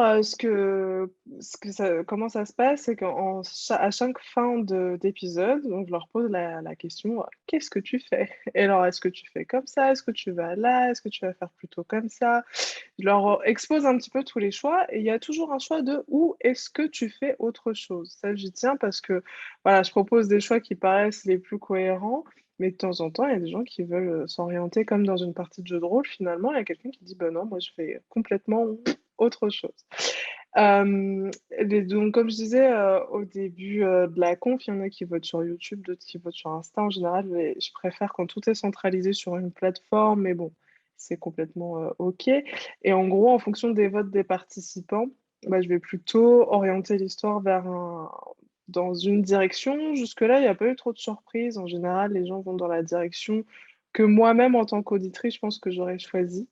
En revanche, c'est vrai que ce qui est un peu frustrant, c'est que comme dans tout contenu, tu as une majorité un peu silencieuse. Et c'est vrai que comme j'ai une petite communauté d'auditeurs, en fait, il y a des gens qui ont vraiment beaucoup accroché, mais ils sont pas hyper nombreux.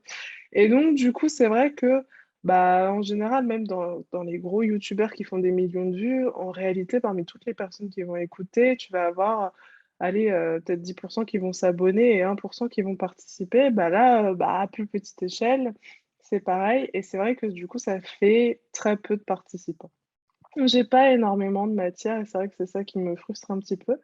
Et je pense qu'à l'avenir, ce que je ferai, je pense que dans un premier temps, ce qu'il faut faire, c'est effectivement plus mon contenu. Je me suis rendu compte en un an de pratique que c'était un contenu qui est bien quand tu as déjà une communauté fédérée.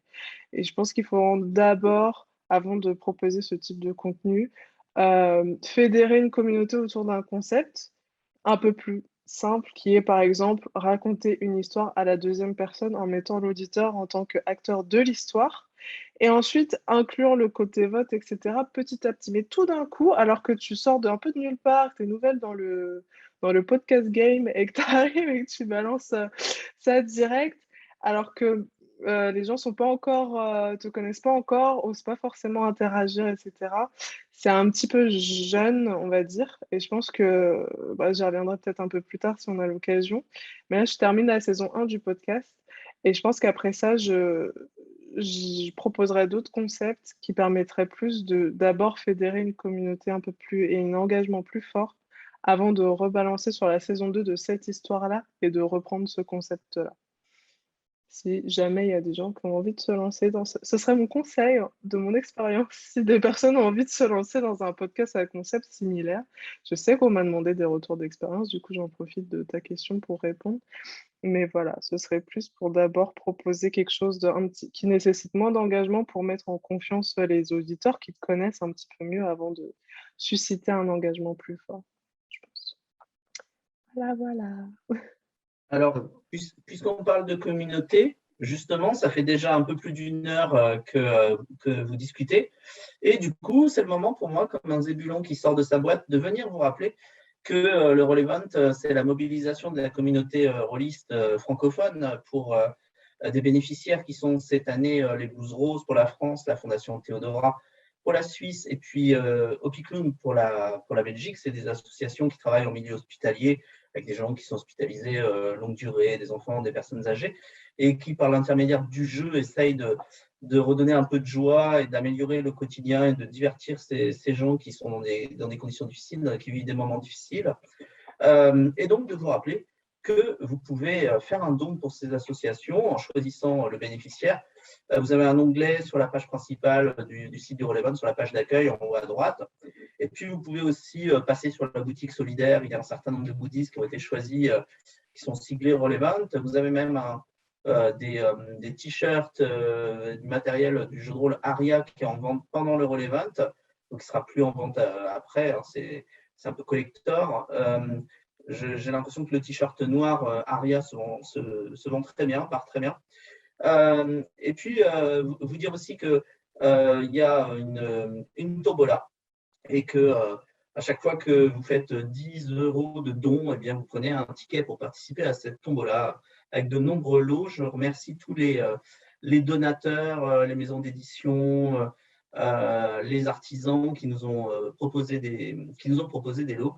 Et je remercie tous les bénévoles qui se sont mobilisés, qui se mobilisent encore, parce que là, pour ce qui est de la collecte de dons, on est dans le money time. On va continuer encore comme ça jusqu'à demain 13h. Ça fait déjà plus de 60 heures de Roll-Event déjà là, avec une programmation qui a été extrêmement fournie et qui a été composée par Diane Desposito, qui est la vice-présidente actuellement de la Fédé. C'est la Fédération française de jeux de rôle qui porte l'événement et qui l'organise. Je profite que Jay soit là, puisqu'elle est au conseil d'administration de la Fédé, pour remercier Jay et la Fédé de porter cet événement et de l'organiser. Je vous laisse continuer vos échanges. Et puis, je vous rappelle qu'à la fin de votre intervention, dans environ une quarantaine de minutes, un peu plus d'une quarantaine de minutes, eh bien, vous pourrez continuer cet échange et des questions vont continuer à vous être posées dans les salons du Discord de la Fédé qui correspondent aux tables rondes. Voilà, je vous repasse la parole. Merci. Et on en profite pour dire merci pour cette organisation titanesque qui est vraiment impressionnante et très réussie. Donc félicitations et merci à vous. Et merci à tous les intervenants aussi pour être venus de bon cœur, avoir répondu à l'appel et c'est super. Merci à vous aussi. Bon, mais ça va être dur d'enchaîner, mais merci. Moi, je vais enchaîner sur la question juste avant, sur le fait de montrer sa tête. En fait, moi, c'était un truc qu'on m'avait demandé parce que je faisais mes vidéos. Mes vidéos, c'est un peu diaporama. Donc, au début, et je le suis encore, je suis un peu resserré sur moi parce que, bon, prendre la parole sur YouTube, c'est pas évident pour tout le monde. Et du coup, je ne montrais pas ma tête parce qu'il n'y avait aucune raison de montrer ma tête. Je parle de jeu de rôle, je ne parle pas de moi. Et en fait, régulièrement, on me disait, mais monte ta tête, monte ta tête. Du coup, moi, j'ai décidé de montrer ma tête et pour une raison bien précise. C'est bah, alors déjà, j'ai une bonne bouille. Et deuxièmement, c'est que ça facilite vachement la création de vidéos. Parce que bon, comme ça, j'ai moins de choses en fait, j'ai moins d'écran à meubler, quoi. Donc, en gros, voilà. Et en fait, tu as beaucoup de vulgarisateurs scientifiques qui disent, moi, c'est ma ref, mais après, on pourrait prendre autre chose, hein, podcasteurs, youtubeurs, etc.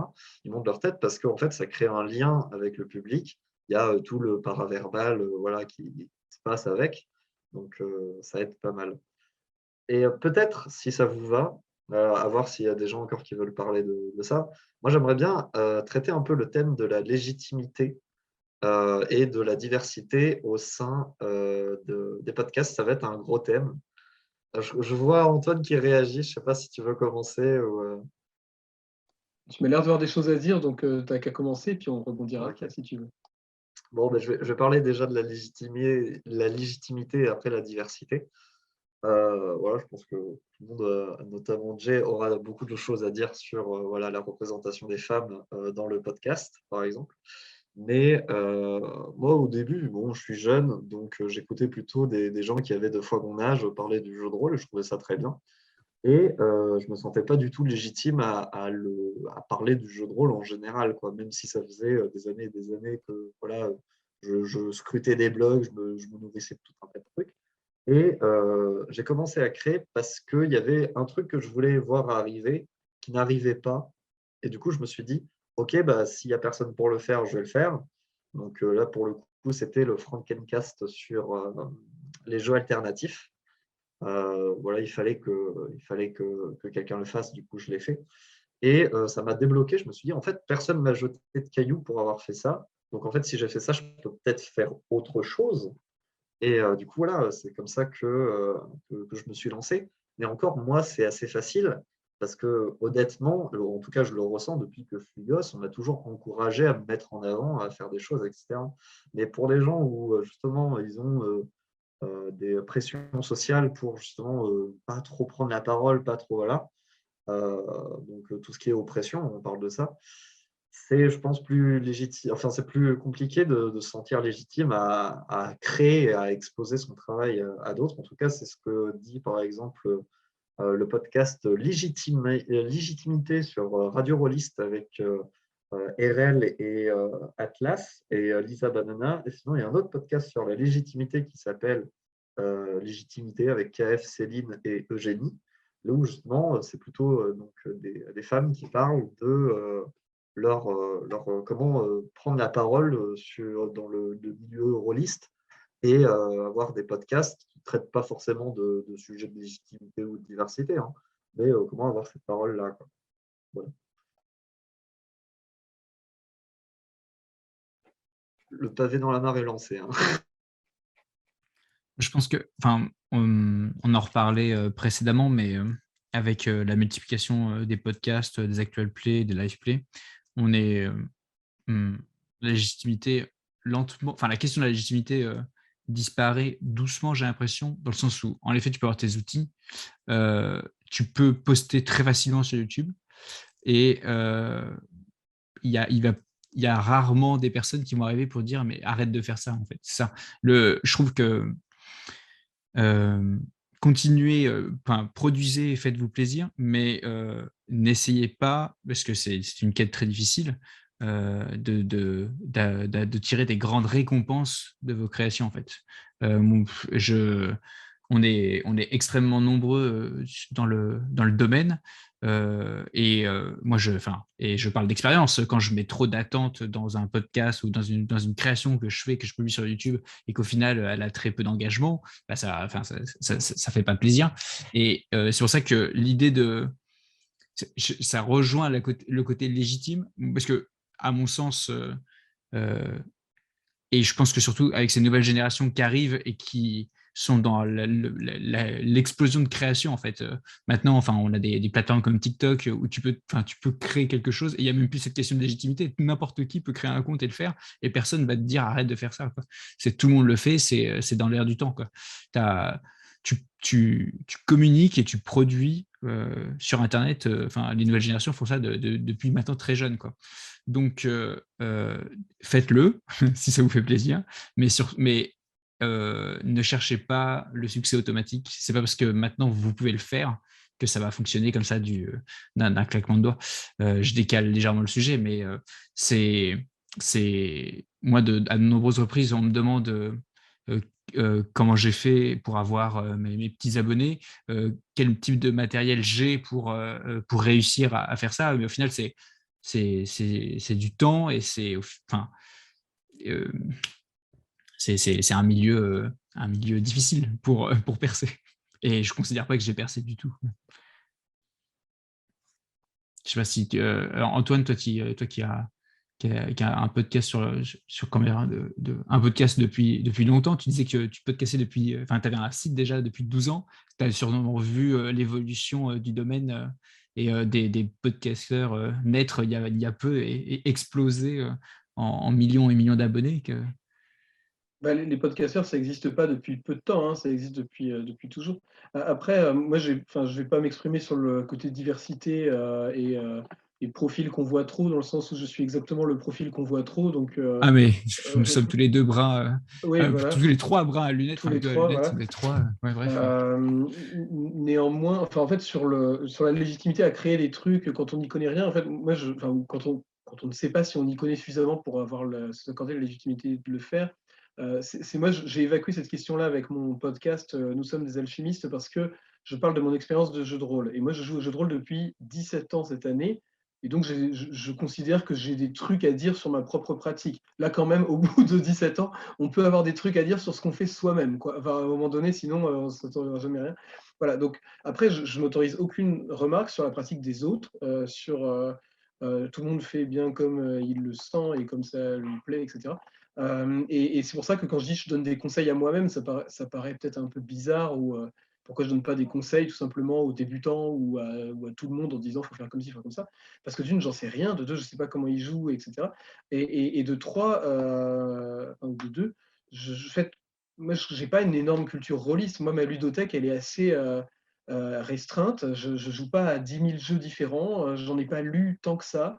Il y a plein de noms qui reviennent très régulièrement de jeux, etc., dont je m'entends parler, donc je vois à peu près ce que c'est, mais je n'ai jamais joué, je ne sais pas et tout.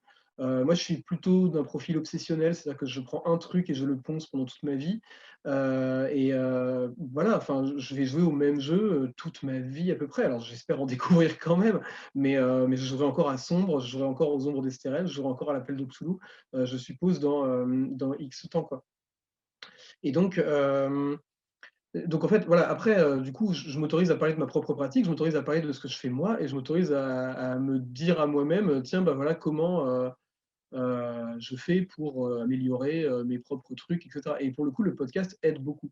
Après, sur la légitimité ou pas de s'exprimer en tant que soi-même, bah, quand on est blogueur, c'est un truc dont on a fait le deuil, si on peut dire. Enfin, on s'est pris sa propre légitimité depuis un moment. Après, moi, on m'a posé parfois la question comment faire pour avoir un blog à succès. Alors, gros guillemets, hein, qu'est-ce que ça veut dire à succès, quoi.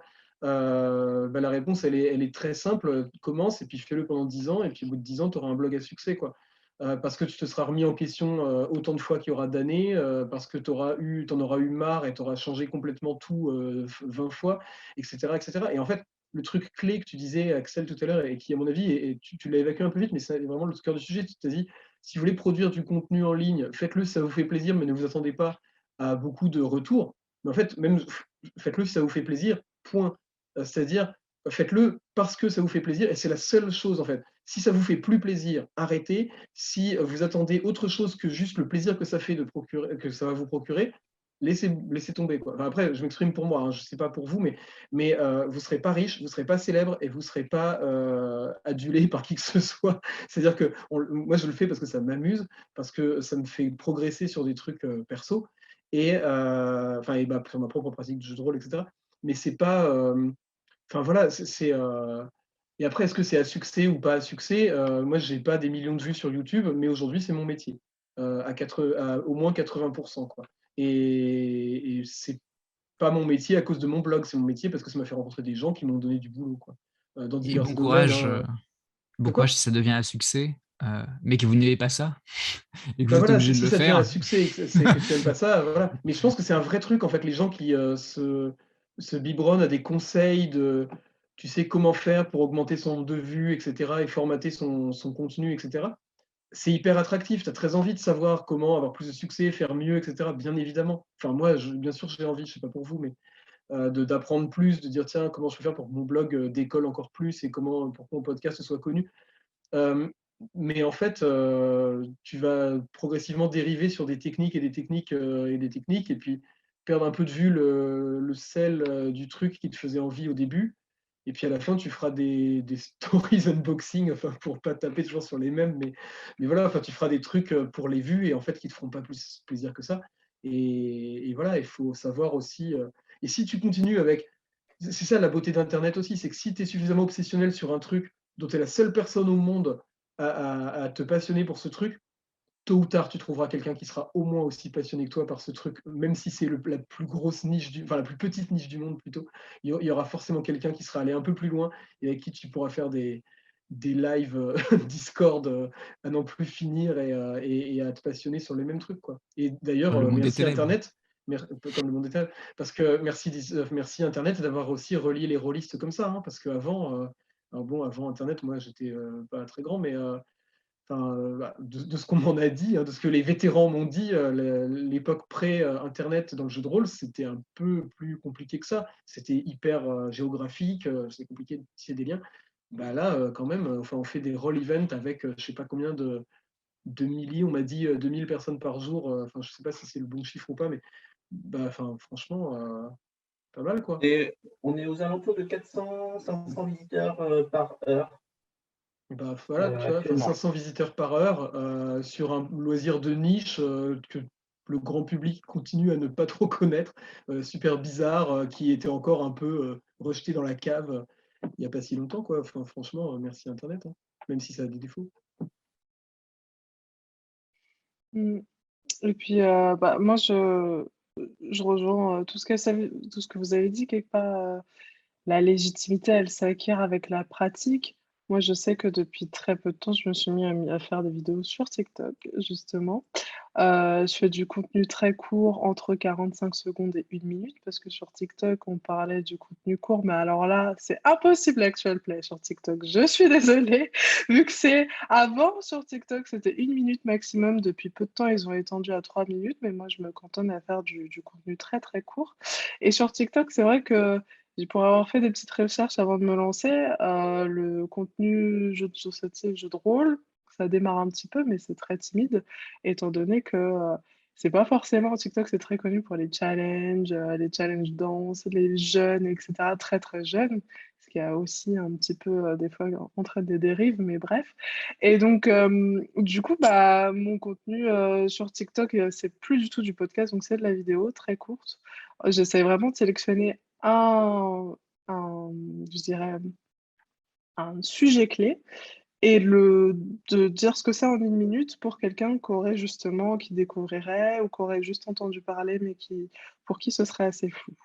Je pense que sur TikTok, c'est une bonne cible pour ça. Et ce qui est bien, que ce soit sur TikTok ou sur toutes les autres plateformes de contenu, c'est aussi le fait que tu peux regarder tes stats et voir un petit peu, essayer d'analyser. Je ne sais pas si vous le faites, vous, pour votre contenu, mais moi, je le fais un petit peu. Je regarde qu'est-ce qui a marché, moins marché. Je peux analyser. Ah bah oui, mais c'est un métier maintenant. D'analyser un peu ton contenu, ce qui a moins marché. Et ça te permet d'un petit peu pouvoir analyser sur, je sais pas, les 5-6 vidéos les 5 dernières que tu as sorties, voir un petit peu et réajuster. Donc, c'est bien je trouve que, effectivement, je vous rejoins sur le fait qu'il faut que ça reste un plaisir, mais c'est toujours intéressant de regarder, d'analyser, d'y aller par essai-erreur. Voilà, j'essaye ça, je teste, je regarde. Et c'est comme ça que petit à petit, tu te construis une communauté et que tu arrives à augmenter ton nombre de vues. En fait, il n'y a que ça, c'est juste la pratique qui fait que. Et en effet, si tu vois le nombre de vues stagner ou que ça marche pas trop, après, il faut pas hésiter à se remettre en question. C'est Axel qui disait, faut pas s'attendre à devenir ni célèbre ni adulé. Je pense qu'en fait, c'est un milieu, de toute façon, quand tu te mets à créer du contenu, c'est de toute façon, enfin, j'espère que tu es quand même arrivé à un certain niveau d'apprentissage qui fait que tu es arrivé à un certain moment où tu as envie de retransmettre ce contenu. Donc, c'est déjà très bien, tu es déjà relativement légitime par rapport à ça quand tu arrives à ce niveau-là. Ensuite, maintenant, il ne faut pas hésiter à se remettre en question parce que forcément, tu as des gens qui vont t'encourager, mais aussi un petit peu te critiquer. Il faut prendre ça comme étant une critique constructive. Souvent, c'est quand même, la plupart du temps, on est dans une communauté qui est quand même assez bienveillante. Moi, je sais que les critiques que j'ai eues étaient toujours assez constructive et que ça te permet d'avancer. Il faut prendre sur soi, il faut avoir beaucoup d'humilité, en tout cas au début, et pas hésiter à remettre en question pour que ça plaise. Parce qu'effectivement, l'idée, c'est quand même si tu fais ça pour te faire plaisir, moi, en tout cas, dans ma philosophie, le but, c'est que les gens passent un bon moment en écoutant ce que je fais. C'est très tourné vers l'auditeur, ce que je fais. L'idée, c'est que quand même, je reprends un peu tout ce qu'ils me disent pour pouvoir améliorer, réajuster pour que ça leur plaise. Donc voilà.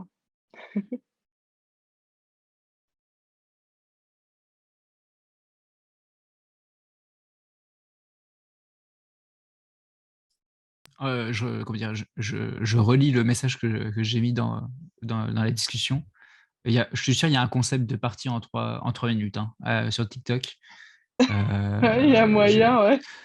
Et oui, comme disait Antoine, un pico game, des règles super simples.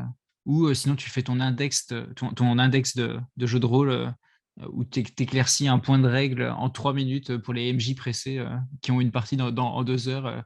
Comment ça C'est fonctionne le clair. multiclassage déjà? Pouf, un TikTok dessus. Et c'est parfait.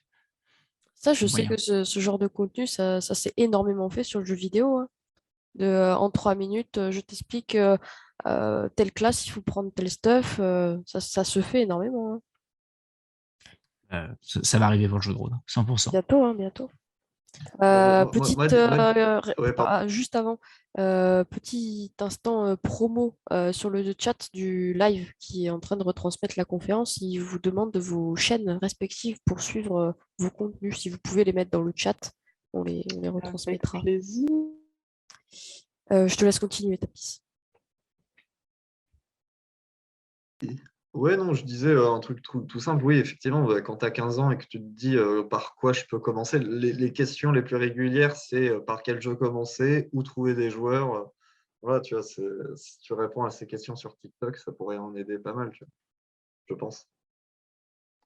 Et ça rejoint la question un peu qu'on disait, enfin, dont on parlait tout à l'heure, c'est un peu la chaîne alimentaire. Il faut savoir, en fait, euh, c'est un peu, faut savoir où est ta place dans la chaîne alimentaire, quoi. C'est-à-dire,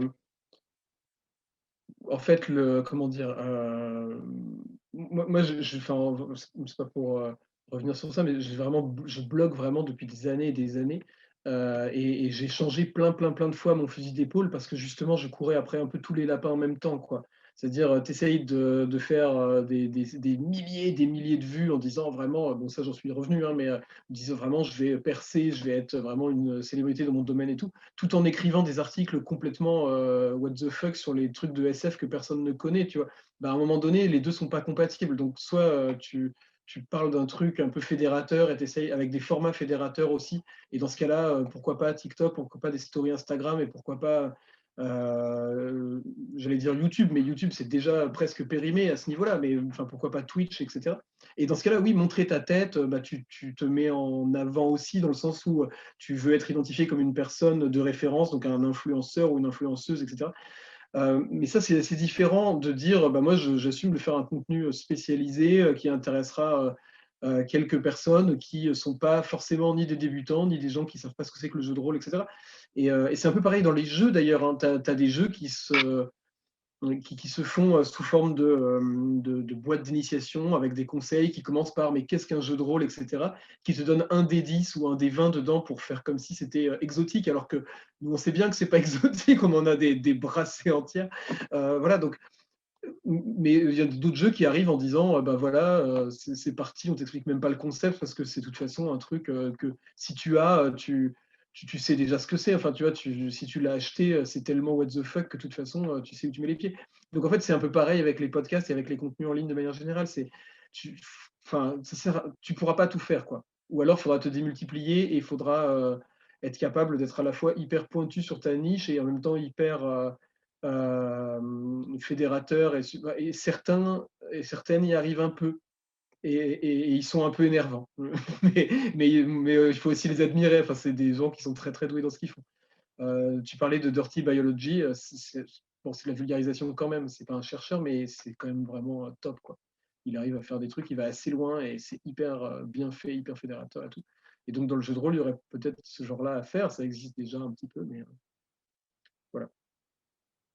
Ouais, il y a une phrase que dit Thomas Munier qui est difficile parce que c'est un peu rageant, mais j'aime bien cette phrase, c'est quand tu fais de la qualité, mais vraiment de la qualité, un jour ça se saura. Mais ça veut dire quoi ce saura? Ça veut pas dire que tu auras des centaines de milliers de vues, voilà, ça c'est clair. Mais tu auras forcément des gens qui tomberont dessus un jour et qui te suivront, voilà, contrairement à des gens qui tomberont dessus et qui ne te suivront pas. Voilà. Et en soi, moi, alors là, je donne mon expérience parce que c'est celle que je connais le mieux, tu vois. Je me suis dit, tant pis si je fais une vidéo tous les 3 mois, c'est pas grave. Et en plus, mes vidéos sont pas non plus hyper qualitatives, hein, j'admets. Enfin, je pourrais faire mieux, mais je me dis, c'est le temps que j'ai envie d'y passer par rapport au reçu que j'ai d'intention, etc. Parce qu'en soi, je pourrais passer 6 mois sur une vidéo mettre des dragons en 3D et des explosions sur fond vert, tu vois, pour attirer un peu. Mais j'ai pas trop le temps ou l'envie d'y passer 60 heures de montage pour peut-être, moi, la moyenne que je fais, c'est 70 à 100 et quelques vues. Euh, Moi, ça me convient parce que, en fait, je me dis, il y a des gens qui regardent un peu de temps à autre, quand, par exemple, ils sont en train de prendre un café. Et ben, moi, ça me suffit. Et par contre, ça me suffit seulement si je mets pas des heures dessus et eux, ils continueront à regarder tant qu'il y a un peu de qualité. Parce que si je sors une vidéo par semaine et que je la bâcle, bah, peut-être qu'au bout d'un moment, ils se lasseront, quoi. Parce qu'il y a beaucoup de chaînes comme ça qui parlent de jeux de rôle et qui arrivent à avoir une communauté et qui, en fait, en sortant trop de contenu, ils se désintéressent. Et l'inverse aussi, d'avoir pas assez, ça peut, voilà, donc c'est toujours une question d'équilibre sur le temps que tu y passes pour ta santé mentale, la qualité que tu peux fournir, du coup, dans un temps donné, et le fait que le public suive. Voilà. Puisqu'on est dans les citations, alors je ne connaissais pas cette citation de Thomas Munier, que je trouve vraiment forte et vraiment cool. J'en donne une autre à votre réflexion, vous en faites ce que vous voulez, c'est par rapport à la question de la légitimité que tu évoquais tout à l'heure. Pour toutes les personnes qui se demandent si elles sont légitimes à faire ou pas quelque chose, moi, il y avait une amie qui m'avait dit prends la légitimité et cours, quoi. En gros, c'est ça, quoi. De toute façon, personne ne va te la donner, hein, donc vas-y. Hein. Enfin, surtout dans le milieu du JDR où tout le monde est plus ou moins amateur, même les pros. Hein. Enfin, c'est pas une critique, hein, Ouais. mais les gens qui en vivent vraiment complètement et tout, en fait, il n'y en a pas. Donc, enfin, une très très peu. Et puis, on vit dans un milieu où la plupart du temps, toutes les paroles sont bonnes à prendre ou intéressantes. Parce que la plupart du temps, tu ne marches pas dessus. Quand tu fais un podcast que tu envoies, tu ne prends pas la place d'un autre. Voilà, quoi. C'est les gens, ils regardent ou ils ne regardent pas.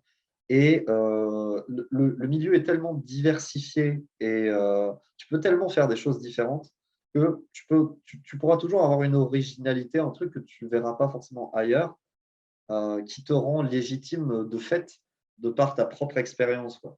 C'est ça aussi, c'est de toute façon, t'inquiète pas, t'amèneras forcément quelque chose pour quelqu'un. Et d'ailleurs, mini conseil d'expérience, moi je découvre beaucoup de podcasts en dénichant des ovnis, des jeux de rôle improbables. Et en fait, tout de suite en tapant sur YouTube, sur iTunes, le nom du jeu, et je tombe sur pareil, des podcasts soit anglais ou français, avec mais vraiment à des nombres minimes de vues, parce qu'il n'y a que 20 personnes qui connaissent ce jeu, et il y a une personne dans ces 20 qui ont pris un micro et qui ont décidé de parler de ça. Du coup, moi, ça m'intéresse vachement parce que soit j'ai pas eu le temps de lire complètement le jeu, ou j'ai envie de savoir parce que j'ai mal compris un truc. Et ça, c'est excellent. Et du coup, si vous voulez vous lancer, à mon conseil, parlez, vu que le jeu de rôle est en train d'exploser, parlez maintenant des trucs bien obscurs, et dans quelques années, vous allez voir, votre podcast aura plein de vues parce que tout le monde s'intéressera à ce petit jeu. Enfin, oui, la moitié des jeux que j'ai dans ma bibliothèque, avant, on était très peu à les connaître. Maintenant, ils sont broadcastés au Grand Rex ce soir, quoi. Je veux dire, c'est incroyable. Vous me foncez.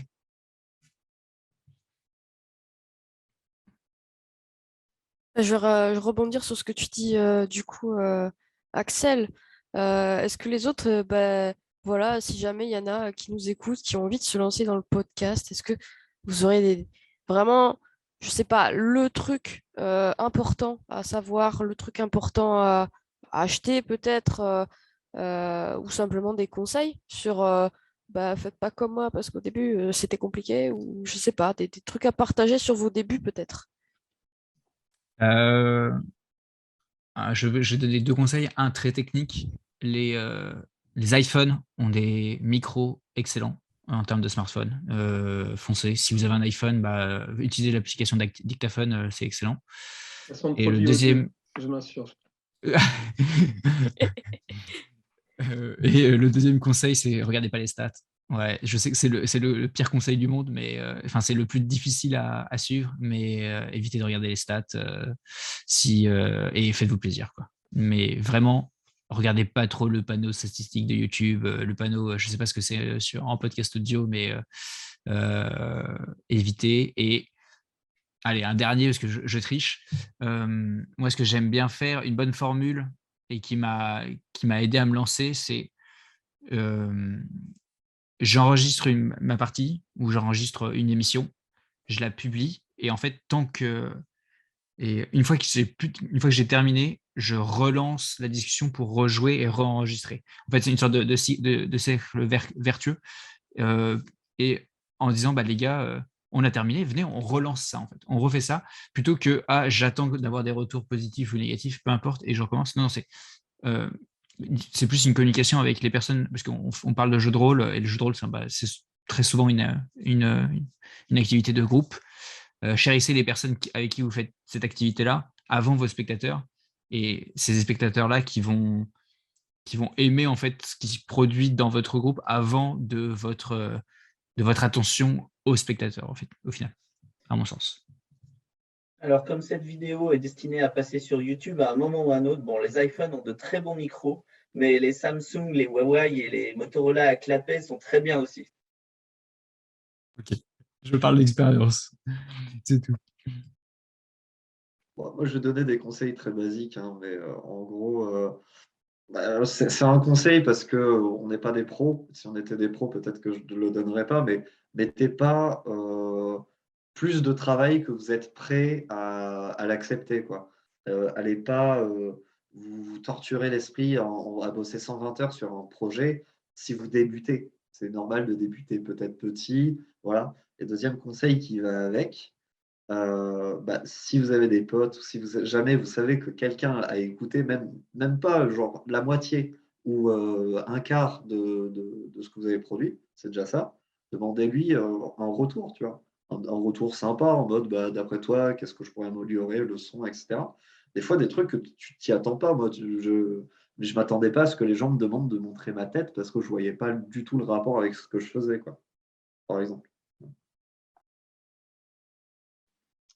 Euh, pour ma part, en effet, moi, si j'ai des conseils à donner, c'est vraiment ma vision et mon point de vue. Tout dépend de si vous avez envie de vous lancer dans le podcast, de quelle ambition, en fait, vous allez mettre dans votre podcast, parce que vous allez travailler à la hauteur de l'ambition que vous avez par rapport au podcast. Donc, en effet, si c'est un podcast amateur que vous faites pour vous faire plaisir, pour découvrir votre passion et ce que vous faites, bon, bah voilà, vous ferez en conséquence. Moi, je sais que du coup, je vais peut-être donner des conseils qui vont un peu à l'encontre de ce qui a été dit, je suis désolée. Mais clairement, moi, je sais que la première chose, c'est essayer de jouer sur la régularité. Alors ça, c'est des conseils que j'ai moi-même du mal à mettre en place. Mais en effet, il y a, en général, quand on démarre un projet, on a énormément d'ambition, énormément d'idées, énormément d'envie. Et on est confronté à la réalité, on se dit, OK, on va peut-être redescendre d'un cran. Donc, si on ne se sent pas capable d'assumer toute la charge de travail qu'il faut pour produire un épisode de son podcast, je pense que dans un premier temps, en tout cas, pour que ce soit écouté et entendu, il faut peut-être mieux revoir c'est très dur, hein, mais il faut peut-être mieux revoir ses exigences à la baisse et faire quelque chose de plus à notre portée, notre portée qui est dans nos moyens en termes de temps, argent investi, et être plus régulier. Alors, effectivement, dit comme ça, c'est un peu une manière polie de dire que potentiellement, faut renier un microgramme sur la qualité et peut-être un petit peu plus axer sur la quantité au début, parce qu'effectivement, on sait, Internet, ça va très vite, c'est un milieu où on est très vite zappé, oublié, et en effet, moi, j'ai beaucoup de mal avec ça, mais faut peut-être se dire, être un petit peu moins ambitieux en termes de qualité et sortir du contenu plus court, encore une fois, pour être plus quali sur de la courte durée et plus régulier. Ce serait peut-être mon premier conseil. Si on a vraiment envie de toucher plus de public, de fédérer une communauté assez engagée, engageante et grande, hein, encore une fois. Ensuite, L'autre conseil que j'aurais, c'est moi, pour le coup, pour moi, les stats, je suis désolée, je trouve ça très utile. Et donc, du coup, moi, je les regarde, je les analyse, je prends du temps pour les regarder et ça m'apporte énormément d'informations hyper utiles. D'où viennent les auditeurs? Où est-ce que j'ai le plus performé? Où est-ce que j'ai moins perfo? Parce que moi, je vois un peu ça comme de la performance, je me mets des petits objectifs, enfin, voilà, j'ai un peu planifié le truc, voilà. Et donc, du coup, je gère pas ça comme une entreprise, faut pas exagérer. Je me considère amateur et c'est aussi un truc, une passion, c'est un truc qui me fait plaisir, etc. Mais il y a un petit objectif, je me fixe des objectifs en fait. Je pense l'idée c'est quand même enfin pour moi, de se fixer des petits objectifs et d'essayer de voir, d'optimiser sa pratique et ses enregistrements pour les atteindre. Moi, je marche beaucoup comme ça. Ça fait peut-être un petit peu entrepreneur, mais moi je marche pas mal comme ça.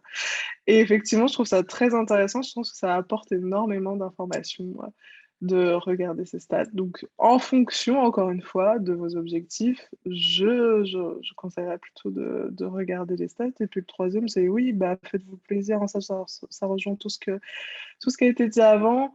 Parce que, enfin, faut que quand même vous transmettez une passion, faut que ça se ressente, que vous prenez plaisir dans ce que vous faites. Si on ressent pas, ça donnera pas aux gens envie de vous écouter, je pense. Donc, effectivement, faut toujours que ce soit toujours dans un, enfin, que vous fassiez ce que vous aimiez pour que ça se ressente quand les auditeurs écoutent. Je pense même que c'est encore plus quand on est privé du sens de la vue, qu'on se focus que sur l'écoute, c'est peut-être. Je dis pas que c'est plus important qu'en vidéo parce que c'est des médias différents, mais peut-être comme on va plus se focus sur votre voix, vos intonations. Enfin, moi en plus, je suis dans de la fiction audio, donc c'est peut-être euh, d'autant plus. Mais je pense que les gens, comme c'est du petit contenu que je propose, en général, les gens ils écoutent quand même assez attentivement. Et ouais, je pense que les gens se focus sur votre voix. Faut qu'il y ait cette passion qui ressorte, quoi. Voilà. Moi, du coup, en termes de conseils pour des podcasteuses et des podcasteurs en herbe ou pas en herbe qui voudraient se lancer, alors j'en ai plusieurs, mais euh, bon, déjà, je suis un podcasteur en herbe hein, qui cherche à se lancer, donc c'est encore une fois des conseils à moi-même. Je ne sais pas si ça vaut pour les autres.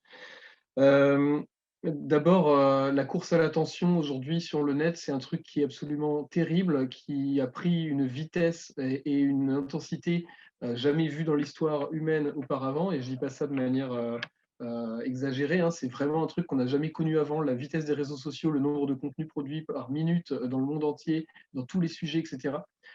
Donc, si vous produisez quoi que ce soit en ligne, vous êtes en concurrence avec des foules de gens que vous ne connaissez pas et qui font tous des trucs mieux que vous. En tout cas, c'est l'idée que vous pouvez en avoir si vous vous comparez trop. Tout le monde est plus fort. Il y aura toujours quelqu'un qui a 10 ans de moins que vous et qui joue de la guitare, de la batterie, du jeu de rôle, du théâtre, du cinéma et tout ça mieux que vous et qui a écrit 4 thèses et tout ça en même temps. Donc, pas la peine de trop se comparer. Et n'oubliez pas aussi que les gens qui gagnent à la course à l'attention et auxquels on peut être tenté de se comparer, c'est des pros, c'est des professionnels. Les youtubeurs aujourd'hui qui font vraiment des millions de vues, qui sont tous, c'est pas du tout des amateurs qui font ça tout seuls dans leur chambre. C'est des professionnels avec des équipes qui font du marketing, qui sont parfaitement au courant de ce qu'ils font, même si au début ils avaient ce côté amateur et tout. Donc soyez bien conscients, et ça rejoint ce que disait Jay à l'instant. Soyez bien conscient de votre objectif en lançant un podcast. Si vous voulez percer, comme on dit, c'est-à-dire avoir vraiment une grosse communauté, être le nouveau Critical Role, etc., pourquoi pas, mais dans ce cas-là, armez-vous en conséquence. Ça veut dire business plan, ça veut dire plan de communication, communauté, partenariat. Enfin, c'est un travail, c'est presque comme lancer une entreprise. Même si effectivement, on me fait remarquer dans le chat, il y a également le facteur chance. Mais en fait, le facteur chance aujourd'hui, il est très très limité. Il n'a jamais été aussi limité pour faire le buzz sur Internet. En tout cas, c'est mon avis, quoi. Du coup, deuxième conseil sur ça, c'est se comparer, c'est très très nocif et en même temps c'est très très naturel. Moi-même je me compare beaucoup, c'est normal, ça fait pas que du bien, mais parfois ça inspire quand même, on se dit super génial, j'adore ce que fait Bidule et voilà, je vais faire pareil. Donc à mon avis, il est meilleur d'essayer de se mettre dans une logique de partenariat que dans une logique de concurrence avec les gens qu'on admire. Il y a beaucoup de gens, en fait ça sert à rien de se bouffer le nez. Le milieu rôliste, c'est déjà pas facile d'en vivre pour beaucoup de gens qui essayent d'être professionnels là-dedans, etc. Donc appelez ou envoyer un tweet ou un contact TikTok ou peu importe le réseau social aux gens que vous aimez, dont vous aimez le travail, et dites-leur, tiens, et si on faisait un truc ensemble, je t'interview, je sais pas, enfin, si faire les interviews, c'est génial parce que vous avez un tête-à-tête avec quelqu'un que vous admirez à qui vous pouvez poser toutes les questions que vous voulez pendant 1 heure. S'il vous répond, hein, alors si c'est des gens ultra connus, ils ne vous répondront peut-être pas, mais en tout cas, il y a toujours moyen. Et les gens sont assez demandeurs, donc plutôt que de faire de la compète, soyons en partenariat, tissons des toiles d'araignée entre tout le monde et ce sera beaucoup plus sympa, je pense. Et beaucoup plus aussi fécond pour tout le monde. Il ne faut pas oublier que le jeu de rôle aussi, c'est un médium qui n'existe que depuis 40 ans, qui, contrairement aux jeux vidéo, n'a pas connu un boom industriel comme le jeu vidéo. Et donc, tout ce que vous ferez, tant que ce ne sera pas la copie conforme de ce que quelqu'un d'autre fait déjà, tout ce que vous ferez, il y a des chances que ce soit la première fois que quelqu'un le fasse en fait sur Terre. Et ça, c'est vachement bien, c'est vachement enthousiasmant. Ça veut dire qu'on défriche un truc qui n'existait pas avant et c'est génial. Moi, je trouve ça hyper motivant. Toutes les réflexions que vous avez en théorie, tous les types de narration partagée que vous essayez de monter, c'est des trucs qui peuvent n'avoir jamais été faits, ou alors ils ont été faits dans une langue que vous ne connaissez pas dans notre pays et tout, mais c'est pas grave, vous pouvez le faire quand même. Voilà, j'ai encore des conseils, alors je les donne un peu plus vite pour pas être trop long. Pour quelconque création de contenu sur Internet, si vous voulez faire du podcast notamment, mais aussi du blog ou de la vidéo, ou peu importe, préparez-vous comme pour un marathon et pas comme pour un sprint. Vous pouvez tenir 1 an et vous serez complètement cramé et tout le monde vous oubliera en 1 semaine. Donc armez-vous pour tenir 10 ans, intégrez bien vos routines d'enregistrement, d'écriture, de documentation à votre vie, soyez prêts à faire ça et c'est super, c'est super intéressant à faire, ça apporte beaucoup dans une vie. Enfin, moi à titre perso, ça m'a changé la vie hein, de me mettre à écrire sur Internet un jour alors que j'avais aucune raison particulière de le faire. Donc franchement, allez-y. Mais par contre, on calcule plus la durée que la vitesse si on veut réussir, à mon avis, pour citer quelqu'un que vous reconnaîtrez peut-être. Et dites-vous aussi, et ce sera mon dernier conseil aux podcasteurs et podcasteuses en herbe, que vous n'aurez jamais plus de temps que tout de suite en fait. Demain, ce ne sera pas plus favorable. Demain, vous n'aurez pas un travail moins prenant, vous n'aurez pas plus ceci, plus cela, ou plus de motifs, ou plus de légitimité. Commencez tout de suite, ça ne sert à rien d'attendre. Et demain, vous serez tout aussi surbooké qu'aujourd'hui, quoi. Et du coup, je termine avec un conseil bonus qui n'est pas adressé aux podcasteurs, podcasteuses et autres qui voudraient se lancer, mais aux auditeurs et aux auditrices en fait. C'est-à-dire, si vous écoutez beaucoup de podcasts, si vous écoutez beaucoup de vidéos YouTube, si tout ça, vous consommez du contenu en ligne, il y a de fortes chances que ce soit le cas, ne serait-ce que si vous êtes avec nous aujourd'hui. Et si c'est le cas, dites-le aux gens dont vous consommez le contenu et dont vous écoutez ardemment toutes les productions. Dites-leur que c'est bien parce que il paraît, je ne sais pas si la statistique est vraie, mais il paraît qu'on dit 3 fois plus aux gens quand on n'est pas content que quand on est content, et qu'il y a 3 fois plus de gens qui expriment un mécontentement dans ce qu'ils consomment en ligne, et qu'un YouTuber qui s'acharne à faire 200 heures de production sur sa vidéo va se prendre 3 fois plus de commentaires de gens qui trouvent qu'elle est un petit peu moins bien que celle d'avant. Donc si vous avez trouvé ça bien, likez, mettez des pouces bleus, dites-le à tout le monde et surtout à la personne qui l'a fait, quoi. Donc voilà, vous imaginez pas le jus et l'essence et le fuel que ça peut donner aux gens qui sont derrière leur écran, que de savoir que certaines personnes trouvent ça cool, quoi. Voilà, c'est tout pour moi. Et si les contenus du Roll-Event, les contenus des tables rondes, les parties filmées, etc., vous ont plu, que vous les regardiez sur les retransmissions ou en replay ou sur YouTube plus tard, n'hésitez pas, si ça vous a plu, à venir mettre une petite pièce dans la cagnotte. Et si ce n'est pas cette année, ce sera l'année prochaine et ce sera toujours bienvenu. Et je plus sois grandement ce que tu viens de dire.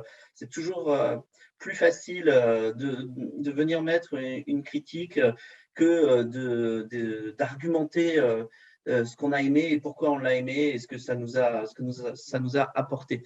Donc oui, la rémunération symbolique de savoir que ce qu'on a fait, ça a fait plaisir à des gens et ça les a aidés, ça les a motivés, ça leur a changé leur journée, c'est super important pour les créatrices et les créateurs. Et j'essaye de le dire autant que possible à tous ceux qui font des choses super bien, qui font des podcasts avec une voix qui me berce, qui font des des aventures avec des surprises et des rebondissements, qui font des blagues qui me font rigoler sur les commentaires des tables rondes, etc. J'essaye de le dire et de dire vraiment merci à tous ceux qui donnent de leur temps, qui s'impliquent et qui s'investissent. On approche de la fin de cette table ronde. On a encore 3 minutes. Alors, s'il y a des questions soit dans les commentaires ou que vous vouliez vous poser les uns les autres, ça va être le moment, car dans 3 minutes, on devra rendre l'antenne. Et ensuite, je vous annoncerai la suite de la programmation, les parties de la nuit, les parties filmées et puis les parties de jeux de rôle. Également, n'hésite pas, Ketrad, s'il y a des viewers sur ton chat qui ont des questions, fais-les remonter, même à l'oral, il n'y a pas de souci. Alors, en attendant, j'ai une question, si vous pouvez tous nous répondre très vite. C'est quoi votre futur contenu là? Qu'est-ce que vous allez poster maintenant tout de suite? Il n'y a rien de prévu. Personne. Vous n'avez rien prévu. Attends. C'est la fin de la chaîne. J'ai un atelier sur la création de jeux dont j'espère qu'il y aura des gens sur le Discord du Bon MJ que je vais filmer et que je mettrai sur ma chaîne. Bon, ça sortira dans un mois. Voilà. Moi, je prépare des interventions sur plusieurs festivals qui vont venir, et notamment sur le Don des Dragons, qui a aussi une vocation caritative, qui aura lieu début décembre. Donc, c'est ça mon prochain objectif, c'est de préparer, de structurer quelque chose qui soit à minima intéressant pour les spectateurs du Don des Dragons. Pour ma part, du coup, il y a le dernier épisode de la saison 1 qui est en préparation. Et avant d'embrayer tout de suite sur la saison 2, je pense que j'aimerais bien essayer du contenu vidéo pour changer, qui sera plus du podcast sur mes expériences rôlistiques. Enfin, je vais diversifier un peu le contenu, donc il y aurait à la fois des histoires dont vous êtes l'héroïne, mais plus one-shot, que plusieurs épisodes qui se suivent. Et aussi, donc ça serait plus podcast, et également des vidéos YouTube, du coup, ou qui serait juste plus du partage d'expériences de jeux de rôle, toujours sur du contenu court. Voilà, 5-10 minutes. Et alors moi, dans le domaine de mon podcast, comme je disais en intro tout à l'heure, donc les petites pastilles solo enregistrées d'une traite sans montage vont continuer. J'ai déjà enregistré mon épisode sur les émotions en jeu de rôle, ça c'est déjà dans la boîte. J'en ai d'autres qui vont arriver au fil de l'eau. J'en ai un sur la violence qui va arriver un peu après également. Et donc la valorisation de la violence en jeu de rôle et pourquoi est-ce qu'on passe notre temps à se foutre sur la tronche dans ces jeux. Mais également, j'ai eu un bon contact, dont je ne vais pas vous donner le nom parce que tant que ce n'est pas enregistré, rien n'est sûr, avec une personne qui travaille dans une grande entreprise du jeu vidéo, sur des licences très connues, et dont je voudrais réaliser une interview qui pourra durer un certain temps, qui sera peut-être diffusée en live sur Twitch, mais je ne devrais pas dire ça parce que je sais bien que quand je promets des trucs, après ça ne se passe jamais comme prévu. Mais en tout cas, voilà, et on va avoir normalement l'occasion d'enregistrer un truc assez long sur les liens possibles, comment on peut s'inspirer en tant que meugeux dans son coin de jeux de rôle, comment on peut s'inspirer des méthodes d'écriture des professionnels du jeu vidéo sur des grosses licences très connues de RPG, et comment on peut essayer de leur pomper leur boulot pour se l'approprier, parce qu'on fait quand même que ça, on fait que découper des trucs qu'on aime bien pour les recoller avec des bouts de scotch, donc c'est l'idée, quoi. Mais en tout cas, le contact était très bon, et je lui ai demandé des noms, et j'ai eu des noms, donc je vais en enregistrer 1, 2, 3, et puis j'espère peut-être en faire carrément une série d'interviews, mais bon, pour l'instant, rien n'est fait à ce niveau-là. Moi, sans surprise, ça sera une vidéo de 4h30 sur un jeu du Monde des Ténèbres. Bah, super, beau programme pour tout le monde du coup. Sur ce, on va conclure cette conférence.